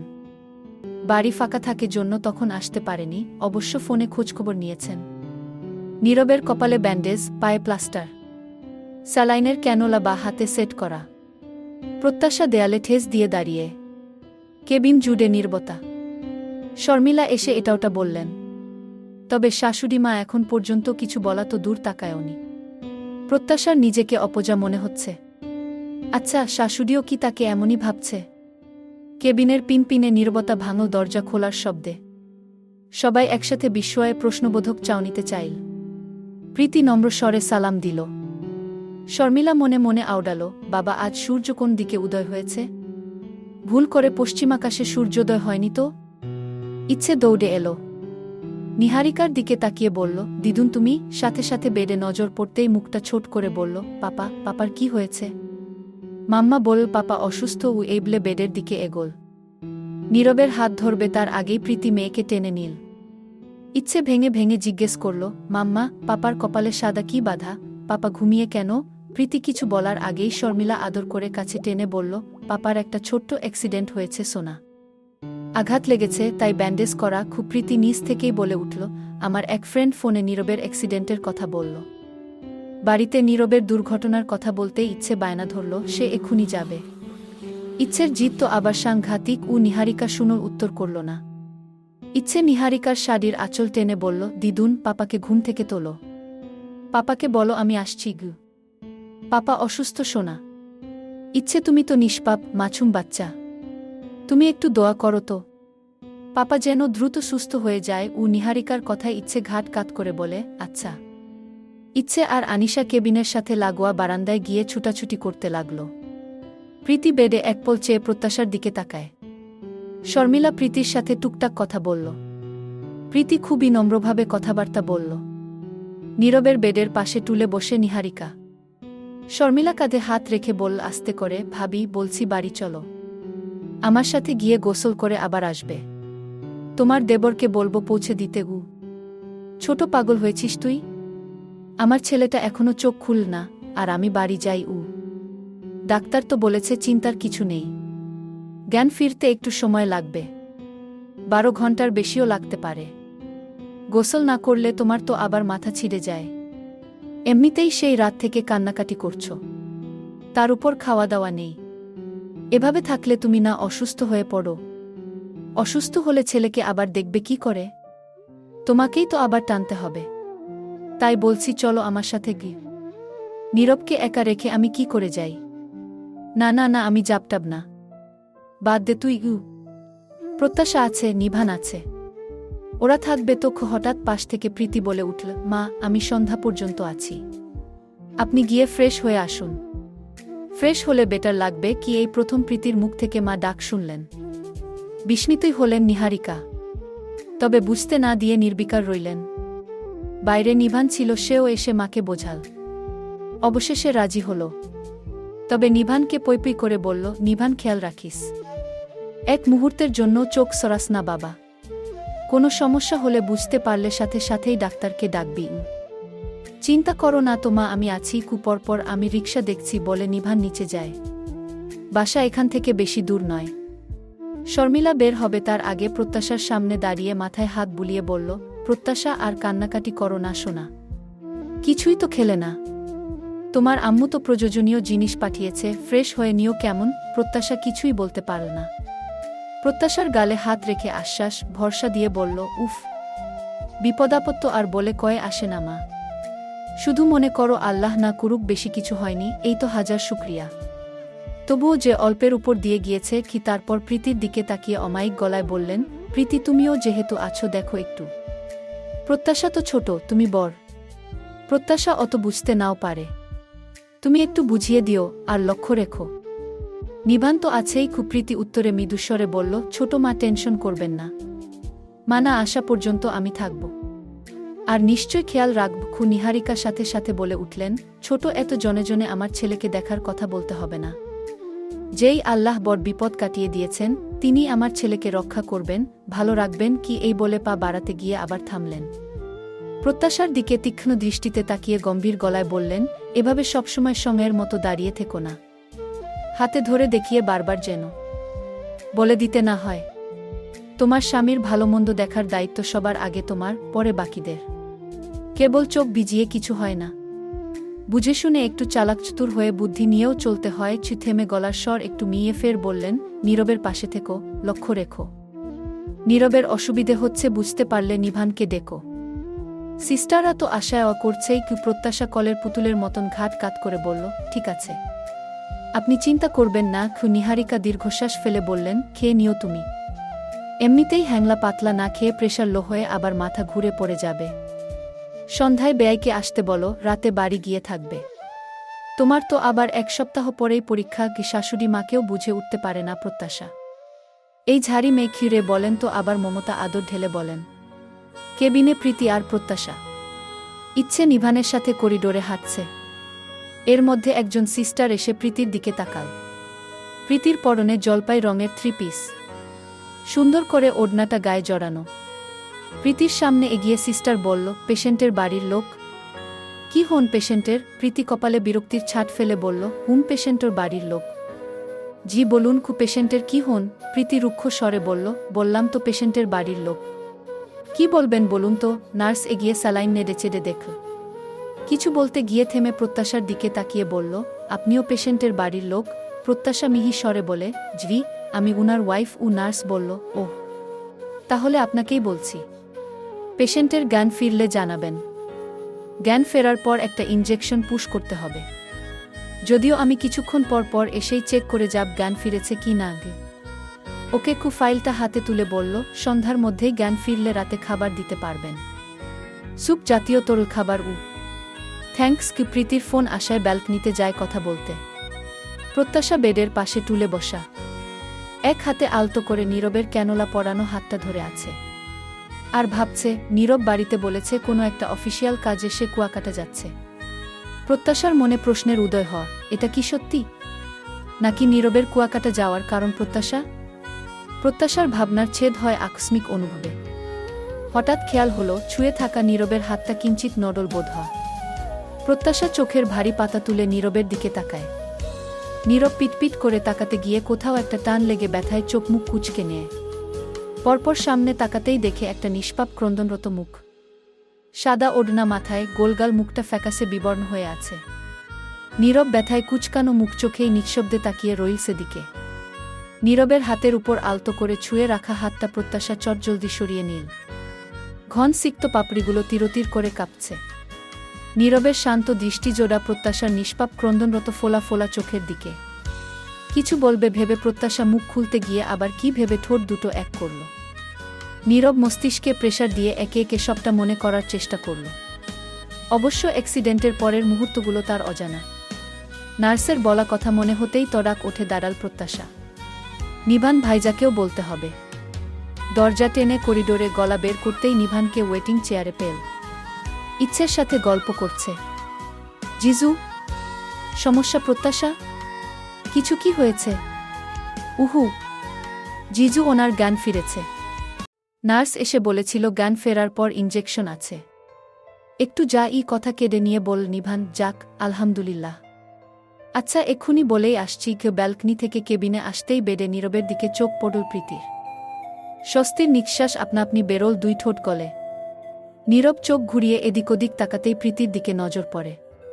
প্রীতি সাথে সাথে এলোমেলো দৃষ্টি ফেল। সহসাই বলে উঠল, Nirob, how are you feeling now? Feeling any problems? Prottasha এসে দাঁড়াল। নীরব চোখ ঘুরিয়ে নীল, নিরুত্তাপ থাকল। এর মধ্যে নিভান এসে জিজ্ঞেস করল, নীরব ভাই, আমার কোনো সমস্যা হচ্ছে কি? খারাপ লাগছে? নীরব মাথাটা কিঞ্চিত নাড়িয়ে না বোঝাল। প্রীতি ভেতরে ভেতরে আহত হল, অপমানিত বোধ করল। ইচ্ছে খানিকক্ষণ পটর পটর করল। নীরব মুখে হাসি নিয়ে আস্তে আস্তে 2-একটা কথা বলল। নিভান ফোন করে সবাইকে জানিয়ে দিল। প্রত্যাশার মনে হচ্ছে এতক্ষণে বুকের উপর থেকে দুশ্চিন্তার পাথরটা নামা। তবে একদিনে দুজনের মাঝে গড়ে ওঠা দেয়াল টপকে কথা বলতে পারল না। হাসপাতালটা নামিদামি আভিজাত্যপূর্ণ। রোগীর বেডটা মাঝখানে, একপাশে এক সোফা, তার সামনেই ছোট্ট একটা গোল টেবিল। অন্য পাশে অ্যাটেন্ডেন্টের জন্য আলাদা আরামদায়ক কাউচ। জানালার পাশে ঝুলানো সাদা দামি পর্দা, যেখান দিয়ে ব্যালকনির দিকের আলো এসে পড়ে। চারপাশটা ঝকঝকে ছিমছাম। রাত 12:15 বাজে। নিহারিকা ছেলের মাথার পাশে বসে চুলের ভাঁজে আস্তে আস্তে আঙুল চালাচ্ছেন। নীরব বল মৃদুস্বরে, মা ঘুমিয়ে পড়ো। বেশি রাত জাগলে তোমার বিপি বাড়বে গু। সমস্যা নেই, আমি ঠিক ঘুমিয়ে পড়ব। তুই আগে ঘুমায়। আমাকে নিয়ে তোকে চিন্তা করতে হবে না বাবা। আমি অসুস্থ না, তুই অসুস্থ। তাই যা বলছি শোনো, কথা না বলে চোখ বন্ধ কর। আমি হাত বুলিয়ে দিচ্ছি, ঘুমানোর চেষ্টা কর বাবা। থেমে পর মুহূর্তেই শুধালেন, আলো নিভিয়ে দিব? না থাক। নীরবের চোখ ঘুরে ফিরে বারবার সোফায় বসে ঝিমানো প্রত্যাশার দিকে যাচ্ছে। নীরব নড়াচড়া করে উঠে বলল, মা আমার ফোন। ফোন কি আছে নাকি? নিহারিকা জিভে বিরক্তি সূচক শব্দ তুলে বললেন, এত নড়াচড়া ছটফট করছিস কেন বলতো? বারবার পা নড়াচ্ছিস। ডাক্তার রেস্টে থাকতে বলেছেন। পাটা এক্ষুনি এত মুভমেন্ট করতে বারণ করেছেন। কিন্তু তুই তো দেখছি বাচ্চা হয়েছিস। কোনো নিষেধবারণী শুনতে চাইছিস না গি? উফ মা, আমার মনে হচ্ছে তোমরা সবাই মিলে আমাকে বাচ্চা বানিয়ে রেখেছ। আর কিছুই হবে না। এত টেনশন করো না। ডক্টরের সাথে কথা বলে দ্রুত বাসায় যাওয়ার ব্যবস্থা করো। বাসায় গেলেই একদম সব ঠিক হয়ে যাবে। নিহারিকা কপট রাগ দেখিয়ে বললেন, ডাক্তারকে বলব তোকে যেন তাড়াতাড়ি রিলিজ না দেয়া। রিলিজ দিলেই তো ঠিক করে সুস্থ হওয়ার আগেই আবার অফিসে ছুটবি। শুরু হয়ে যাবে কাজ নিয়ে ব্যস্ততা, দৌড়াদৌড়ি। তার চেয়ে বরং এখানেই কদিন আরামে থাকব।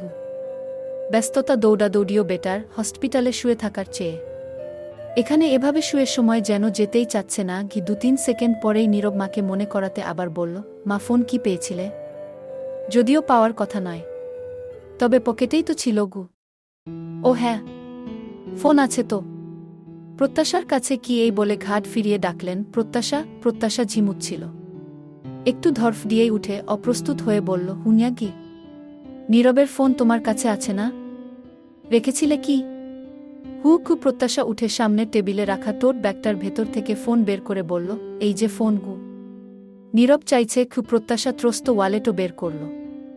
বেডের সামনে দাঁড়িয়ে নীরবের দিকে বাড়িয়ে মিহিসরে বলল, এই যে। নীরব মুখে কিছু না বলে নীল ওয়ালেট মাথার পাশে নামাতে নামাতে বিটবিট করলেটা চেয়েছিলাম নাকি? ফোর্স করে নিঃশ্বাস ফেলে ফোনে মেসেজ টাইপ করল। হাতে স্যালাইনের নল নেই, ক্যানোলা আছে, ইনজেকশন দিতে হয় জন্য। বাইরে ওয়েটিং চেয়ারে গা এলিয়ে নিভান বুয়ের সাথে চ্যাটিংয়ে ব্যস্ত। নীলার নাকি ভয় করছে। এই প্রথম ও বাড়িতে নিভানকে ছাড়া একলা রুমে আছে। তাই একটু কেমন কেমন ভয় ভয় অনুভূতি হচ্ছে, জন্য ঘুম আসছে না। নিভান রিপ্লাইয়ে লিখল, আইডিয়া, সমাধান পেয়েছি। তোমার ঘুমানোর দরকার নেই, মেসেজে কথা বলি। তোমার ভয়ও দূর হবে। এদিকে এভাবে বসে বসে ঘুমানোর চেয়ে আমার সময়টাও বেটার কাটবে। নীলা তাতে অ্যাংরি রিয়াক্ট দিল। নিভান হেসে কিছু লিখবে তার আগেই নীরবের মেসেজ এলো। শিন করে নিভান আস্তে করে কেবিনে ঢুকে বলল প্রত্যাশাকে, প্রত্যাশা চলো তোমাকে বাসায় রেখে আসি। হঠাৎ নিভানের কথায় প্রত্যাশা একটু অবাকই হল। প্রত্যাশা মুখ খোলার আগেই নিভান বলল, এখন তো নীরব বেটার আছে। আল্লাহর অশেষ রহমতে টেনশনের কিছু নেই। আমি আছি, মা আছে। তুমি ছোট মানুষ, কষ্ট করে এভাবে থাকবে, তার চেয়ে বরং তোমাকে বাসায় দিয়ে আসি। চোখে থাকা ঘুমের আবেশ ঝিমানো মুহূর্তেই উড়ে গেল প্রত্যাশার। তড়িঘড়ি বলল, জিজু আমি ঠিক আছি, কোনো প্রবলেম নেই। নিভান আর কিছু বলল না। নীরবের দিকে তাকাল। নীরব মায়ের দিকে তাকিয়ে বলল, মা এখানে এভাবে ঘুমানো অসুবিধে হবে, তোমরা বরং বাসায় যাও, ভাইয়া তোমাদের রেখে আসবে। এখনো বেশি রাত হয়নি। নিহারিকা ধমকিয়ে উঠলেন, থাম তোরা। একাধ দিন না ঘুমালে মানুষ মরে যায় না? বিপদের সময় একটু একটু কষ্ট সহ্য করতেই হয়। আমার বাচ্চাদের জন্য এটুকু কিছুই না। আমি ঠিক আছি। থেমে প্রত্যাশার দিকে তাকিয়ে বললেন, প্রত্যাশা তুমি কাউচে শুয়ে পড়ো। প্রত্যাশা ইতস্তত বোধ করে বলল, মা ওখানে আপনি শোবেন, আমি এখানে ঠিক আছি। নিহারিকা শাসিয়ে উঠলেন, যা বলছি তাই করো গো। এবার নিভানের দিকে তীক্ষ্ণ দৃষ্টিতে তাকিয়ে তেডা সুরে বললেন, আর নিভান তুই বাসায় যা। দেখ তোর বউ বোধহয় ভয় পেয়ে এতক্ষণে জ্ঞানট্যান হারিয়ে ফেলল। এইরে মা ভেবেছে আমি বাসায় যাওয়ার জন্যেই বোধহয় প্রত্যাশাকে বাসায় যাওয়ার কথা বলতে এসেছি। নিভানের এটা ভেবে নীরবের উপর রাগ উঠল। বল, নীরব দোষ হচ্ছে তার আর তার বুয়ের। নীরবের দিকে কটমট দৃষ্টিতে তাকায় নিভান। নীরব অবশ্য নির্বিকার। পুরো বাড়ি নিস্তেজ, নিস্তব্ধতার চাদরে মোড়ানো। ড্রয়িং রুমের দেয়াল ঘড়ির কাটা টিকটিক শব্দ গা ছমছমে ভুতুড়ি আবহ দিচ্ছে। এর মধ্যে একটা ছায়ামূর্তি ধীরে ধীরে সিঁড়ি বেয়ে নিচে নামল। বিষণ্ণ মন নিয়ে ওয়াটার বোতলটা হাতে ধরে প্রীতি ডাইনিংয়ে যায়। লাইট জ্বালিয়ে জগ থেকে বোতলে পানি ঢালছিল। তন্মধ্যে হুইল চেয়ারের চাকায় আঙুল চালিয়ে তানিয়া এগিয়ে এসে জিজ্ঞেস করলেন, রাতে ডিনার করেছ? না গি। আসার পর একবারও দেখা করলে না যে গু? এমনি গু। নীরব কেমন আছে? কি অবস্থা? আছে মোটামুটি। মাথার ডান পাশের সাইড ঘেঁষে কপালে আঘাত লেগেছে আর পায়ে। ডক্টরের পরামর্শ অনুযায়ী চললে দ্রুত ঠিক হয়ে যাবে গি। ওহ গি কয়েক সেকেন্ড থেমে ফের কথা তুললেন, তোমার মেয়ে তো রাতে কান্নাকাটি করে ঘুমিয়েছে। সে তো দুদিন মিশেই এখন ও বাড়ির সকলের ন্যাওটা হয়ে গেছে। দাদু বাসায় যাবে, বড় পাপা তাদের সাথেই থাকবে। নিভান উনি খুব মিশুকে। বিকেলে ওনার সাথে ঘুরেছে, গল্প করেছে। তাই হয়তো খুব প্রীতি রোবটের মতো দাঁড়িয়ে কথা বলতে থাকে। তানিয়া আকস্মিক বলে উঠলেন, রক্ত বলে কথা। রিকিকদের মানুষদের দুদিন দেখেই তাদের ছাড়া এখন কিচ্ছু বুঝছে না। কি করবে এখন? প্রীতি বুঝতে পারল না। তাই পাল্টা প্রশ্ন করল, কি করব মানে? কদিন মেয়েকে কাঁদিয়ে জোর করে আটকে রাখবে? ও তো এই বাড়িটাকে জেলখানা মনে করে। ওখানে যাওয়ার জন্য যা শুরু করেছে কান্না। আমি বিরক্ত হচ্ছি গু। পাঠিয়ে দাও ওকে। কি আর তুমি? কেন আমাকেও কি এখন ওর সাথে ও বাড়ি যেতে বলছ? মনে পড়বে না? জানি না গি। প্রীতি শোনো, আমি বলি, ওদের রক্ত, ওদের বংশের প্রথম সন্তান। ওরা নেওয়ার জন্য এক পায়ে রাজি হবে। তুমি চাইলে আমি পুরনো সবকিছু ভুলে ক্ষমা চাইব। তোমাকে প্রাপ্য সম্মান দিয়ে নিতে বলব। প্রীতি সোফায় বসতে বসতে বলল, প্লিজ মা, এরকমটা করতে যেজো না। ভুলেও না। ও বাড়ির প্রত্যেকটা মানুষকে আমার অসহ্য লাগে, বিশেষ করে। কথার মাঝেই তানিয়া বলল, আমি জানি, কারণও অবশ্য অজানা নয়। তাহলে বলো, আজ কেন নিজ থেকেই গেলে? সেটাও তোমার অজানা থাকার প্রশ্নই আসে না গি। এই বলে দীর্ঘশ্বাস ফেলে প্রীতি দুই হাতের তালুতে মুখ থেকে নিল। তানিয়া মেয়ের মাথায় হাত রেখে নরম স্বরে বললেন, একটু সহ্য করে মানিয়ে নেওয়ার চেষ্টা কর। আর একবার না হয়। মুখ থেকে হাত দুটো সরিয়ে প্রীতি রুক্ষ গলায় বলল, সেই তো মানিয়ে নেওয়া মানে অ্যাক্টিং করা। আমি আজ 6টা বছর অভিনয়ের মাঝে থেকে অতিষ্ঠ হয়ে গেছি। আমার নিজেকে খুব টায়ার্ড লাগছে। আমি ভীষণ টায়ার্ড মা। আমি সত্যিই ভীষণ টায়ার্ড। ও তানিয়া মাথায় হাত বুলিয়ে বললেন, আমি জানি মা, তোর কষ্ট বুঝি না এমন নয়। কুপ্রীতি এক ঝটকায় মাথা থেকে তানিয়ার হাত ফেলে দিল। রাগক্ষোভ মিশিয়ে চেঁচিয়ে উঠল, না তুমি বোঝো না, তুমি জানো না। কিচ্ছু জানো না তুমি। যাকে কখনো ভালোবাসিনি, এক ফোঁটা ভালোবাসা জন্মায়নি, তার স্পর্শ সহ্য করা কতটা কষ্টের তা তুমি জানো না। কেবল আমি জানি সেটা। দিনের পর দিন সেই মুহূর্তগুলো আমার কাছে মিনি দোজক লেগেছে। একা একা নিঃশব্দে ভেতরে ভেতরে গুমরে ঘুরেছি। কুপ্রীতির গলা ধরে এল। কয়েক মুহূর্ত পর ধরা গলায় বলল, জানো মা, ঘুম হলো মানুষের বড় শান্তি, প্রশান্তি। অথচ স্লিপিং পিল হলো আমার রোজকার সঙ্গী। আজকাল মেডিসিনও আমাকে প্রশান্তি দিতে ব্যর্থ হচ্ছে। আমি কতটা কষ্টে আছি, ডিপ্রেশনে আছি, এবার তুমি দেখতে পারছো। এখন অবধি যা যা ভাবা হয়েছে সব উল্টো হয়েছে। কিচ্ছু চাওয়া মতো হয়নি। অথচ আমি কি পেলাম? ঘৃণা ছাড়া কিছুই না, বাড়ছে বই কমছে না। মাঝে মাঝে আমার নিজেকেই শেষ করে দিতে ইচ্ছে করে। দুই হাতে মুখ চেপে ধরে প্রীতি ঝরঝরিয়ে কেঁদে উঠল। লাস্ট এভাবে কেঁদেছিল কবছর আগে। তারপর আর কান্না করেছে বলে মনে পড়ে না। সেই থেকেই অনুভূতিহীন, জড মনে হয় নিজেকে। সেদিন মনে হয়েছিল প্রতিশোধ নিতে গিয়ে সেই যেন প্রতিশোধের বলি হয়ে যাচ্ছে। রাত 3টে, ওয়াশরুমের দরজা বন্ধ করে ঝর্ণা ছেড়ে ভিজতে থাকে প্রীতি। শরীরে পানির ছোঁয়া লাগতেই জ্বলছিল। তবে সেই জ্বলন হৃদয় স্পর্শ করল কই? গায়ের ব্যথা মনের ব্যথার কাছে সেদিন অতিতুচ্ছ হয়েছিল। হৃদয়টা দাবানলের মতো পুড়ছিল। পুরুষের ফার্স্ট স্পর্শ হওয়ার কথা ছিল স্বর্গীয় সুখানুভূতি। কিন্তু যাকে ভালোবাসেনি, মেনে নিতে পারেনি, তার স্পর্শ আগুনের মতো লাগছিল। সেদিন 3 ঘন্টা পানিতে ভিজে নির্বে কাঁদতে থাকে। শাওয়ারের পানি, চোখের পানি এক হয়ে গড়িয়ে পড়ছিল। প্রীতি ছোট থেকেই খুব দাম্ভিক, অহংকারী আর জিদি, বদমেজাজি ছিল। কলেজ, ভার্সিটিতে কোনো ছেলে ফ্রেন্ড ওর হাত ভুল করেও স্পর্শ হলে ও ক্ষেপে যেত। বান্ধবীদের কাছে ফলাও করে বলতো, প্রীতিকে ছোঁয়ার রাইট শুধু তারই হবে। প্রীতি যাকে দেবে। আর একটা কথাও বেশ কনফিডেন্ট নিয়ে বলতো, প্রীতির যাকে ভালো লাগবে, ভালোবাসবে তাকেই বিয়ে করবে। আর সেই পাবে সেই অধিকার। সেদিন ছিল মেঘমেদুর দিন। গোধূলি লগ্নে ভার্সিটির লাইব্রেরি থেকে একজন ফ্রেন্ডের সাথে বেরিয়ে হাঁটছিল। হঠাৎ একটা ফুটবল এসে পেছনে লাগে। প্রীতি ধাক্কা খেয়ে নিজেকে সামলে ঘুরে দাঁড়াল আগুন চোখে। বলটা পা দিয়ে চেপে ধরল। প্রীতি ওভার স্মার্ট, আগু গুণ সুন্দরী, চোখ ঝলসানো রূপ, হালকা বাদামি চোখের মণি বিদেশিদের মতো করে তোলে ওকে। চালচলনে অহমিকা, দাম্ভিকতা চুইয়ে চুইয়ে পড়ে। প্রথম বর্ষের হলেও মাত্র কমাসেই ওর রূপ আর অ্যাটিটিউডের কথা পুরো ভার্সিটিতে ছড়িয়ে পড়ে। প্রীতি বলটা পা দিয়ে চেপে পা ঘুরাল। দাঁত কটমট করে ঠান্ডা গলায় বলল, কে মেরেছে বলো? Answer me. বলটা নিবিড় মেরেছিল। ও বেচারা ভয় পেয়েছে। বন্ধুরা এটা সেটা বলে আরও ভীতু বানাল। মেয়েটা ওদের ব্যাচেরই। একজন বলল, বড়লোকের মেয়ে, খুব রাগী। সেদিন এক ক্লাসমেট প্রপোজ করায় ঠাস করে চড় মেঘ খিরেছে। বিসির নাকি আত্মীয় হয়, কেউ সাহস পায়নি কিছু বলার। সবার ভিড় ঠেলে সামনে দাঁড়াল লম্বা চৌড়া তাগড়া যুবক। উচ্চতা 5 ফুট 11। ঘাড় উঁচু করে আত্মবিশ্বাসী ভঙ্গিতে দাঁড়াল। পরনে ফিটিং কালো টি শার্ট, হালকা ধূসর ট্রাউজার, কোমরের কাছে হাত গুজে ঠান্ডা চোখে তাকাল প্রীতির দিকে।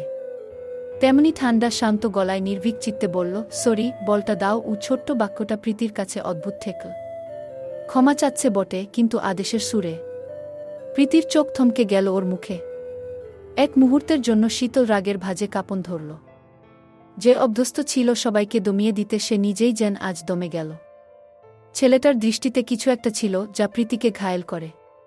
প্রীতি কিছুই বলল না, তবে বলটা হাত দিয়েও দিল না। ডপ করে পা দিয়ে কিক মেরে দেয়। নীরব দক্ষ হাতে সেটা ধরে নেয়। প্রীতি ছেলেটি সম্পর্কে খোঁজ নিয়ে শুনল ছেলেটিও তাদের ব্যাচের, কেমিস্ট্রি বিভাগের। প্রীতির ওভার কনফিডেন্স ছিল, কেউ তাকে রিজেক্ট করতে পারে এই ধারণা তার ছিল না। রিজেক্ট হওয়ার পর প্রীতির ইগো হার্ট হয়। দুদিন পর বিকেলের নরম রোদ ব্যালকনি দিয়ে কেবিনে ঢুকে হুটোপুটি খাচ্ছে। প্রত্যাশা নিঃশব্দে পা টিপে টিপে হাঁটছে। গতকাল দুপুরে বাসায় গিয়েছিল, আজকে মাত্র আসলো। সামনে ওর পরীক্ষা, তাই সবাই বারণই করেছে আসতে। তবে মনটা আকুপাকু করছিল আসতে।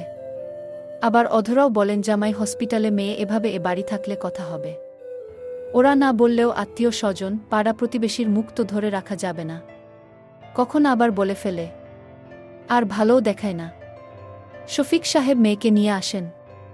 প্রত্যাশার হাতে ব্যাগ ভর্তি মালটা, আপেল, সেগুলো টেবিলে নামিয়ে রাখে। নীরব ঘুমিয়ে আছে, তাই আর শফিক সাহেব ডাকলেন না। আজ শুক্রবার বিধায় নিভান মাকে বাসায় পাঠিয়ে এতক্ষণ ও ছিল। প্রত্যাশা আশায় চলে গেল নিশ্চিন্তে। এমনিতেও কাল নীরবকে ছাড়বে। আজকের রাতটুকু শুধু। দুপুরে খাওয়ার পর নিভানের সাথে গল্প করে ঘুমিয়ে পড়েছিল। ঘুম ভেঙে গলাটা কেমন শুকিয়ে আসছিল। নীরব বেডের সাইডের টেবিল র্যাকের উপর মিনারেল ওয়াটারের বোতল হাত বাড়িয়ে নিতে যায়। শুয়ে থাকায় নাগাল পাচ্ছিল না, আরেকটু সরে হাত বাড়াল। ঠিক তখনই প্রত্যাশা বোতলটা নিল। প্রত্যাশা এতক্ষণ ব্যালকনিতে ছিল। প্রত্যাশা কিছুটা ঝুঁকে আছে, দুজনের চোখে চোখ পড়ল। প্রত্যাশা চোখ নামিয়ে নিলেও নিঃশব্দে তাকিয়ে রইল নীরব। প্রত্যাশা বোতলের ক্যাপ খুলে মৃদু কণ্ঠে বলল, পানি ঘি। নীরব দৃষ্টি সরিয়ে পানির বোতল নিল। বেডের হেডে হেলান দিয়ে পানি পান করল। বোতল রাখতে যাবে তখন প্রত্যাশা হাত সামনে ধরল। প্রত্যাশার হাতে বোতলটা দিতে গিয়ে দুজনের আঙুলে আঙুল ছুঁয়ে যায়। প্রত্যাশা অপ্রস্তুত হয়ে বোতলটা রাখল। নীরব ফোন স্ক্রল করছে। প্রত্যাশা আর চোখে নীরবকে দেখে চুপচাপ সোফায় বসে ফোন অন করল। দুজনের মধ্যে কোনো কথাই হচ্ছে না। যতটুকু প্রত্যাশা এই হেল্প করতে গিয়ে বলেছে, ব্যাস এতটুকুই। প্রত্যাশা দীর্ঘশ্বাস ফেল। এর মধ্যে তানভীর দেখা করতে আসে। সেদিনও অবশ্য এসেছিল। আজকে নীরবই ডেকেছিল অফিসিয়াল কথাবার্তা বলতে। ওরা অফিসিয়াল কথাবার্তা বলছে দেখে প্রত্যাশা ব্যালকনিতে গেল। তানভীর বিদায় নিবে সেই মুহূর্তে নীরব বলল, তানভীর একটা হেল্প লাগবে। জি স্যার বলুন। নীরব টাকা বের করে বাড়িয়ে বলল, 2টা ভ্যানিলা আইসক্রিম আনবে। আর তুমি নিচ থেকে চা অর কফি খেয়ে নিও কি? তানভীর কিঞ্চিত মাথা নুইয়ে হাসল। বলল অমায়িক গলায়, না না স্যার, টাকা লাগবে না, আমি আইসক্রিম এনে দিচ্ছি। তবুও নীরব জোর করেই টাকা গুজে দিল। প্রত্যাশা সোফায় বসে মুখভার করে ফোন টিপছে। তানভীর নক করে আসতেই নীরব বলল, ওগুলো প্রত্যাশাকে দাও। প্রত্যাশা চোখ বড়বড় করে তাকাল। তানভীর হেসে ভ্যানিলা কোন আইসক্রিম বাড়িয়ে বলল, ভাবি নিন। স্যার আসি, ভাবি আসি বলে পরপর সালাম দিয়ে প্রস্থান করে। প্রত্যাশা আইসক্রিমের দিকে এক পলক আবার নীরবের দিকে এক পল তাকাল। বিটবিট করে বলল, যাক আলহামদুলিল্লাহ, ওনার সব মনেটনে আছে। নাম যেহেতু একবার বলেছে, তখন আমি যে উনার বউ সেটাও খেয়াল আছে। গত পরশু থেকে মাঝে মধ্যেই হুতুম পেঁচার মতো চোখ করে আমার দিকে তাকাতে দেখছি, কি ঠোঁট ফুলিয়ে শ্বাস ছেড়ে ব্যঙ্গ করে আওড়ায় মনে মনে, ওপার বাংলা সিরিয়ালে যেমন মাথায় বাড়ি খেয়ে সব স্মৃতি থাকে, শুধু বিয়ে করেছে, বউ আছে, সেই স্মৃতিটুকু মুছে যায়। ভাবলাম এরও আবার তাই হয়নি তো। ছোট থেকে বিয়ের আগ পর্যন্ত সব স্মৃতি বাড়ি খেয়েও যায় না, শুধু যায় বিয়ে আর বিয়ের পরের সময়গুলো। চৌন্দ গোষ্ঠী, বন্ধুবান্ধব সবাইকে চেনে, শুধু বউকে চেনে না। এনার হাবভাব দেখে আতঙ্কে ছিলাম, উনি না আবার সিরিয়ালের মতন কখন যেন অমন বলে বসে, আপনি কে? আপনাকে তো চিনতে পারলাম না। প্রত্যাশার বিটবিট করা দেখে নীরব ভ্রু নাচিয়ে জিজ্ঞেস করল, কিছু বলছিলে? প্রত্যাশা অপ্রতিব্ধ ভঙ্গিতে মাথা নেড়ে ঠোঁটে হাসি টেনে বলল, ককি? না তো। কি বলবো? প্রত্যাশা কপা এগিয়ে ডান হাতটা নীরবের সামনে স্টান বাড়িয়ে একটা আইসক্রিম এগিয়ে বলল, নিন। নীরব মাথা নেড়ে না সূচক বোঝায় মুখে বলল, তুমি খাও, দুটোই তোমার জন্য। প্রত্যাশার সামনে টুলে বস। আইসক্রিমে ঠোঁট ছোঁয়াতে গিয়ে হঠাৎ থেমে গেল। আকস্মিক ভারী স্বরে বলে উঠল, আপনি যতই সবাইকে বলেন অফিসিয়াল কাজে কুয়াকাটায় গিয়েছিলেন, আমি জানি এটা মিথ্যে। আপনার ওখানে যাওয়ার কারণ আমি। আমার বারবার মনে হচ্ছে আপনার এই অ্যাক্সিডেন্টের জন্য পরোক্ষভাবে আমিই দায়ী। যদি না আমি ট্যুরে যেতাম, না ওরকম কিছু ঘটত, আর না তো আপনাকে ওখানে যাওয়ার সিদ্ধান্ত নিতে হতো। আজ আপনাকে এভাবে সাফার করতেও হতো না। নীরব শান্ত কণ্ঠস্বরে বলল, দুর্ঘটনা তো কখনো বলে কয়ে আসে না। আমি কুয়াকাটায় গেছি বলেই এমনটা হয়েছে, এই ভাবনাটা ঠিক নয়। আমি এখানে থাকলেও অন্য কোনোভাবে অন্য কোনো দিন এমন কিছু ঘটতেও তো পারত। এর থেকে বেশি কিছু হয়তো হতে পারত। সো এটা নিয়ে নিজেকে দায়ী ভাবা বোকামি। কি আইসক্রিম গলে হাত গড়িয়ে পড়তে নিচ্ছিল। নীরব সেদিকে তাকিয়ে বলল, আইসক্রিম গলে যাচ্ছে। প্রত্যাশার মনে হলো নীরব হয়তো কথা বলতে আগ্রহী নয়, তাই তো আইসক্রিমের কথা বলে প্রসঙ্গ এড়িয়ে যাচ্ছে। প্রত্যাশার রাগ হলো, আইসক্রিম খেতে ইচ্ছে করল না। ওর যে খুব জানতে ইচ্ছে হচ্ছে, নীরব কি এখনও ও ছবিগুলোকে বিশ্বাস করে আছে? আমাকেই অবিশ্বাস করে? ওই ব্যাপারে কিছুই তো এর মধ্যে আর বলেনি। দুনিয়ার সব অভিযোগ রাগক্ষোভ একদিনে ঝেড়ে তারপর থেকে যেন হজবে বসেছে, মৌনতা পালন করছে। রাগ করে কিছু বললে তবুও তো উনার মনোভাব বোঝা যেত। এতটা নির্লিপ্ত যে কিছুই বোঝা যাচ্ছে না। সেদিন রাতের কথা ফের মনে উঠতেই প্রত্যাশার বুক চিড়ে দীর্ঘশ্বাস বেরিয়ে এল। শূন্যে তাকিয়ে মনে মনে আওড়ায়, আবার সেদিনের উনার করা অপমান ভুলি কি করে? কম তো আর বলেনি। বিশেষ করে দুটো কথা মরে গেলেও ভুলব না। নেহায়েত অসুস্থ মানুষ, তাই আগ বাড়িয়েই কথা বলতে হচ্ছে। আবার উনি তো সবার সামনে সাধু পুরুষ। যাই হোক না কেন অন্যকে জানাবে না, বুঝতে দেবে না কিছু। সেদিন রাতে কত কি ঘটল, অথচ বাড়ির একটি মানুষকেও বুঝতে দিল না।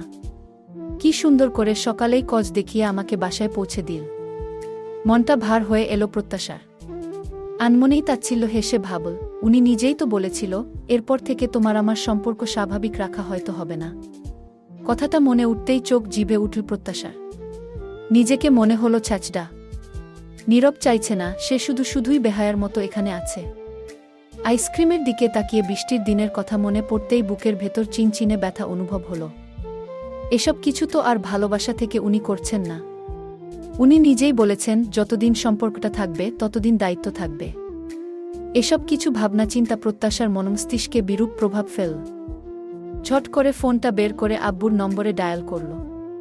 রিসিভ হতেই বলল, আব্বু তুমি কোথায়? কেন রে মা, কোনো সমস্যা? না, কোনো সমস্যা নেই। আব্বু তুমি একটু হাসপাতালে আসতে পারবে আমাকে নিতে? সন্ধে হয়ে গিয়েছে তো তাই বলছি, নইলে আমি একাই যেতে পারতাম গো।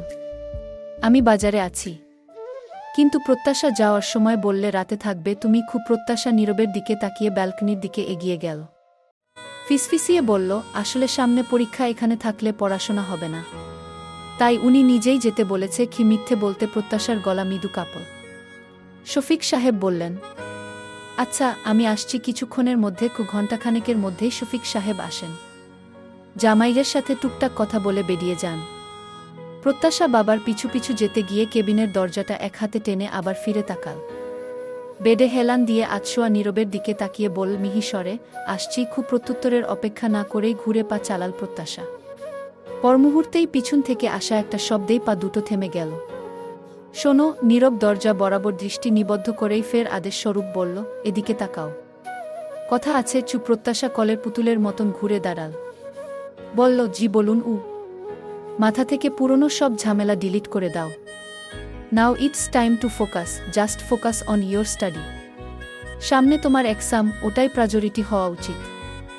আমার বউ হয়ে শুধু ফেল ঠেকানোই যেন তোমার আলটিমেট গোল না হয়। That would be kinda embarrassing for me. সারাবছর না পড়ে লম্ফজম্প করে বেড়ানো প্রত্যাশা শেষের কথা শুনে মনে মনে মুখ বাঁকাল। নীরব মৃদু হাসল। সে হাসি অবশ্য প্রত্যাশার দৃষ্টিগোচর হল না। নীরব আরও বলল, রেজাল্টের দিন যেন আমাকে লজ্জায় পড়তে না হয়। বি কেয়ারফুল, ওকে? প্রত্যাশা তৎক্ষণাৎ বিটবিট করল, আহা। এখন উনাকে লজ্জা থেকে বাঁচাতে হলে তো আলাদিনের চেরাগ ঘষে জিন ডাকতে হবে। বলবো, হে জিন বাবু, আমার হাজবেন্ডের মানিজ্যতের প্রশ্ন। প্লাস পাইয়ে দিও, নইলে উনি আত্মসম্মানহানিতে ভেঙে পড়বেন। যত সব। তবে ভদ্রতা দেখিয়ে মুখে বলল প্রত্যাশা, ঠিক আছে। কি 2 সেকেন্ড থেমে বলল, সময় মতো মেডিসিন খেয়ে নিবেন। ডক্টর যা যা বলে মেনে চলবেন। ভালো থাকবেন। আসছি। খুব। প্রত্যাশা মুখটা কিঞ্চিত ভার করেই প্রস্থান করল। পাওয়ার থাকলে অনেক কিছুই সহজ হয়ে যায়, সুযোগও বেশি মেলে। কিন্তু নীরব কখনোই নিজের পেশাগত ক্ষমতার অপব্যবহার করেনি, করবেও না। এই বিশ্বাস ওর নিজের উপর আছে। তবে কোনো সমস্যা সমাধানে, ন্যায় অন্যায় জাস্টিফাইয়ের জন্য পেশার থেকে পাওয়া ক্ষমতা ব্যবহার করাই যায়। ছবি থেকে হোটেলের নাম দেখেছিল, সরাসরি গন্তব্য হোটেলে। নিজের অফিসিয়াল আইডি কার্ড দেখিয়ে রিসিপশনে যোগাযোগ করে ম্যানেজারের সঙ্গে। প্রথমে ওরা রাজি হচ্ছিল না সিসিটিভি ফুটেজ দিতে, কিন্তু নীরব যখন বলে প্রয়োজনে উপরের কর্তৃপক্ষের পারমিশন আনবে, তখনই ম্যানেজার নমনীয় হয়। নীরব সোজা চলে যায় সেই তারিখে। দুপুরের পর থেকেই খুঁটিয়ে খুঁটিয়ে দেখতে শুরু করে। এক পর্যায়ে দেখা যায় প্রীতি নিজের রুমে ঢোকে, একটু পরেই ফার্স্ট এইড বক্স নিয়ে বেরিয়ে আসে। তারপর কাটতে কাটতে দেখা যায় দুজন মেয়ে প্রত্যাশার হাত ধরে রেখেছে। দেখে বোঝা যাচ্ছিল প্রত্যাশা স্বাভাবিক নেই। নীরব মনোযোগ দিয়ে ফুটেজ দেখতে থাকে। প্রত্যাশা প্রীতির গাল টিপে দেয়, খিলখিলিয়ে হাসে, হাত ছড়িয়ে নাচতে নেয়া। এসব দেখে নীরবের পর্যবেক্ষণ বলছে প্রত্যাশা ড্রাঙ্ক অবস্থায় ছিল নিশ্চয়। তাছাড়া ও যতই ইম্বাচিউর হোক, এরকম বিহেভ করবে না। আই থিঙ্ক ওকে নেশা যুক্ত কিছু খাওয়ানো হয়েছিল। এর মধ্যে সার্থকের উপস্থিতি। প্রীতির ব্যাগ হাতে কিছু খোঁজা, কিছুপল পর সার্থকের রুমে প্রত্যাশার ঢোকা। নীরব প্রথমেই জেনে নিয়েছিল সার্থক প্রীতিরা কত নম্বর রুমে ছিল, তাই বুঝতে অসুবিধা হয় না। সার্থকের সাথে প্রত্যাশার রুমে থাকার সময় 10 মিনিটের মতো হবে হয়তো, কারণ 10 মিনিট খানেক পরেই সার্থককে একলা বের হতে দেখা যায়। তারপর করিডোরে অদ্রিকার সাথে সার্থকের কথা। কিছুক্ষণ পর ট্রে করে শরবত জাতীয় কিছু নেওয়া। নীরব অনেক সময় ধরে সবটা পর্যবেক্ষণ করে। সব মিলিয়ে সমীকরণ একটাই দাঁড়ায়, প্রত্যাশা হুঁশে ছিল না। আর শিওর ছবিগুলো ওই 10 মিনিটের ভেতর তোলা। এখন প্রশ্ন, প্রত্যাশাকে কিভাবে ড্রাঙ্ক করা হয়েছিল? ছবিগুলো কে তুলেছে? আরেকটা বিষয় যেটা প্লাস পয়েন্ট হিসেবে নজরে আসে, প্রীতির সাথে হোটেলের একজন স্টাফ বয়ের কথা। প্রীতি ব্যাগ থেকে টাকা দিচ্ছে, যেটা প্রীতির দিকে সন্দেহের তীর নিয়ে যাচ্ছে। তবে সমস্ত কিছুর পিছনে নীরব ওদের 2 ভাই বোনের হাত আছে বলে মনে করে। হোটেল কর্তৃপক্ষের থেকে সেই স্টাফের নাম, ঠিকানা আর কন্ট্যাক্ট নম্বর জোগাড় করে নীরব। শোনা যায় ছেলেটি হোটেলের চাকরি সম্প্রতি ছেড়ে দিয়েছে, মালয়েশিয়া যাবে বলে। সেই দিনই উক্ত নম্বরে কল করে নীরব, কিন্তু কপাল খারাপ থাকায় ফোন বন্ধ বলে। প্রীতির পেট থেকে যেভাবেই হোক কথা বের করা, আর নয়তো সেই বয়টির সাথে কন্ট্যাক্ট করা। তারপর সব সত্যি সামনে নিয়ে প্রত্যাশার কাছে সরি বলবে। আর প্রীতি আর ওর ভাইয়ের একটা বিহিত তো করতেই হবে। নীরবের অনুশোচনা হচ্ছে সে রাতে মেজাজ খারাপ না করে ঠান্ডা মাথায় ভাবা উচিত ছিল। প্রত্যাশাকে অত কিছু বলা কোনো মতেই উচিত হয়নি, যদিও ওর ভুল কম নয়। ওর বোকামির জন্যই এত কিছু। তবুও রাগের মাথায় মুখ ফসকে বলে ফেলা কয়েকটা কথার জন্য নীরব নিজেই অনুতপ্ত। প্রত্যাশাকে নিয়ে রাত 8টার দিকে শফিক সাহেব বাসায় ফিরলেন। অধরা তো মেয়ের উপর ক্ষিপ্ত হলেন। সাথে স্বামীকেও কথা শোনাতে বাদ রাখলেন না। প্রত্যাশার যেন বোধবুদ্ধি নেই, ও বল আর তুমি ওকে নিয়ে চলে এলে। তুমি ওকে বোঝাতে পারলে না ওখানে ওর থাকাটা জরুরি। ওর শ্বশুর বাড়ির লোক বলবে না কেমন বউ, বর হাসপাতালে ও বাড়িতে আরাম করে থাকে, কোনো দায়দায়িত্ব নেই। ইশফিক সাহেব মিনমিনে গলায় বললেন, আরে তুমি আমাকে কথা শোনাচ্ছ কেন? আজব। প্রত্যাশা নিজে নির্বি যেতে বলেছে, ওর সামনে এক্সাম, সেখানে আমার কি করার আছে বলো? প্রত্যাশা 2 হাত এক করে মাথাটা নুইয়ে দাঁড়িয়ে। অধরা রাগ ঝাড়তে লাগলেন, হ্যাঁ রে প্রত্যাশা, তোর কোনোকালে আক্কেল কাণ্ডগান হবে না? জামাই বল, আর তুই সাথে সাথে এক লাফে চলে এলি কেন? তোর কোনো দায়িত্ব নেই? কি আশ্চর্য আম্মু, তুমি শুধু শুধু আমাকে কেন বকছ? তুই বিকেলে গিয়ে সন্ধ্যায় কোনো সাহসে চলে এলি? বল তোর সমস্যাটা কি? আমার ওখানে থেকে কাজটাই বা কি? কোনো কাজ নেই, শুধু শুধু বসে থাকা। তাই প্রত্যাশার কথা শেষ করতে না দিয়ে অধরা ধমকিয়ে উঠলেন, ইচ্ছে করে চড়িয়ে দাঁত ফেলে দিতে। ওখানে ওর কাজ কি? ওকে বলে দিতে হবে যেন সব। তুই একেবারেও ছোট না প্রত্যাশা। ডাক্তার নীরবকে আপাতত কদিন মুভমেন্ট করতে নিষেধ করেছে। এখন যদি ছেলের বউ থাকতেও তোর শাশুড়ি ছেলের দেখভাল করে, ব্যাপারটা ভালো দেখায়? তুই বল ভালো দেখায়? প্রতিবেশীরা এসে প্রশ্ন তুলবে ছেলের বউ আসেনি, বুমা থাকতেও মাকেই সেবা করতে হচ্ছে। প্রত্যাশা মনে মনে ভাবল, ধুর, আম্মুকে কিভাবে বোঝাই? উনি যেহেতু ওনার আশেপাশে আমাকে চাইছেন না, ঠিক করে কথাও বলেনি, তারপরও আমি কি করে ওনার সাথে থাকি? ও বাড়ি যাই। অধরা গলার স্বর এবারে একটু নরম করে বললেন, কালকে সকালে নীরবকে রিলিজ করবে। আমারও তো একবার দেখতে যাওয়া লাগে, সেদিনের পর আর যাওয়া হয়নি। কাল আমিও বাড়ি দেখতে যাচ্ছি, তুইও আমার সাথে যাবি। আমি কিন্তু তোকে রেখে আসব, তাই সেইভাবে ব্যাগ গুছিয়ে নিস। কি রেখে আসবে মানে? সামনের বৃহস্পতিবার থেকে আমার এক্সাম, আর মাত্র 6 দিন বাকি। পরীক্ষা বই সাথে নিবি। তোর শাশুড়ির সাথে আমার ফোনে একটু আগেই কথা হয়েছে, তোর গিয়েই চলে আসায় উনার কথায় বুঝলাম অসন্তুষ্ট সে, যদিও মুখে সরাসরি বলেনি। উনি নিজেই বলেছেন প্রত্যাশা তো বইটি নিয়েও আসতে পারত। একদিক দিয়ে ওরও সুবিধাই হতো, পড়ায় কোনো সমস্যা হলে নীরবের থেকেই বুঝে নিতে পারত। খিমা আর শাশুড়ির সিদ্ধান্তের মাঝে পড়ে প্রত্যাশা আর দ্বিরুক্তি শব্দ উচ্চারণ করার সাহস পেল না, নিঃশব্দে মেনে নিল। পরের দিন অধরার সাথে বিকেলে শ্বশুর বাড়ি এসেছে প্রত্যাশা। অধরা অবশ্য সন্ধ্যার পরেই চলে গিয়েছে। সবাই অনেক থাকতে বলেছিল, বাড়ি ফাঁকা থাকে এটা ওটা অজুহাত দিয়ে থাকলেন না। যাওয়ার আগে প্রত্যাশাকে 1000টা আদেশ নিষেধসহ অনেক কিছুই বলে যান। এও বলেন এমনভাবে চলতে যেন কোনো কথার সৃষ্টি না হয়। রাতে ডিনার শেষে রুমে যাচ্ছিল প্রত্যাশা। নিহারিকা বললেন, ওয়াটার বোতলের পানি ফেলে ঠান্ডা পানি নিয়ে যাও। আর হ্যাঁ, নীরবের কি কি ওষুধ আছে এখন সেগুলো মিলিয়ে দেখে দিও। আচ্ছা ঠিক আছে। নীরব হাঁটা চলাচল করছে না এমন নয়, প্রয়োজনীয় সব নিজেই করছে, কিছুটা খুঁড়িয়ে। তবে ডাক্তার যেহেতু পায়ে প্রেসার দিতে নিষেধ করেছে, তাই বেশি সময় তার বিছানাতেই কাটছে। রাতের খাবার রুমেই দেয়া হয়েছিল। রুমে ঢুকতেই বিছানায় নজর গেল প্রত্যাশার। কালো টি শার্ট, ধূসর ট্রাউজার পরনে, কপালে সাদা ব্যান্ডেজ, যেটা আজকে আসার আগে ড্রেসিং করে নতুন করে করা হয়েছে। বেডের হেডে হেলান দিয়ে ফোন স্ক্রোল করছে নীরব। প্রত্যাশা কোনো কিছু না বলে বোতলের পানি চেঞ্জ করে আনে। পরপর প্রেসক্রিপশন দেখে ওষুধ বের করে বেড টেবিলে নামাতে নামাতে বলল, আপনার মেডিসিন এগুলো রাতে আছে। নীরব একটা অফিসিয়াল মেইল দেখছিল। ফোনের স্ক্রিনে দৃষ্টি রেখেই বলে, রাখো। প্রত্যাশার মনে হলো নীরব তাকে ইগনোর করছে। মন ভার হয়ে আসে ওর। জোরালো শ্বাস ফেলে দরজাটা লক করে বিছানার ওপাশে বসল।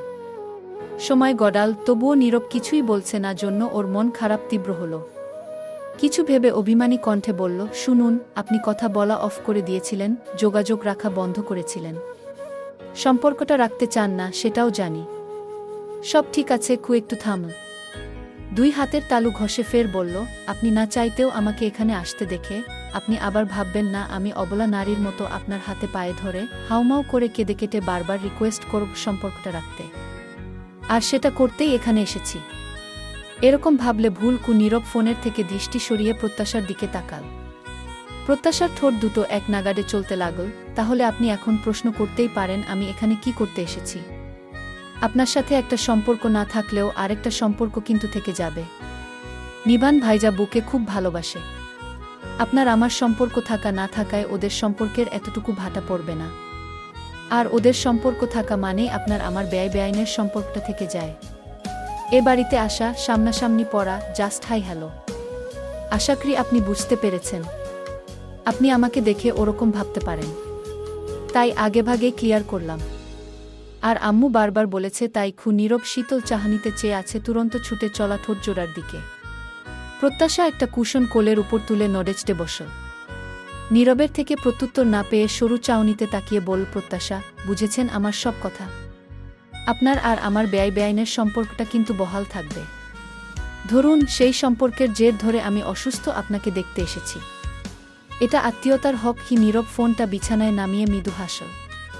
ঠোঁটে মুচকি হাসি নিয়েই বলল, হ্যাঁ, আপনি তা দেখতে আসতে পারেনি। একটা প্রশ্ন, আজকালকার বেআইনের বেডে একসাথে শুতেও আসে নাকি? বেআইনদের এই হক সম্পর্কে আমি অবগত নই কি?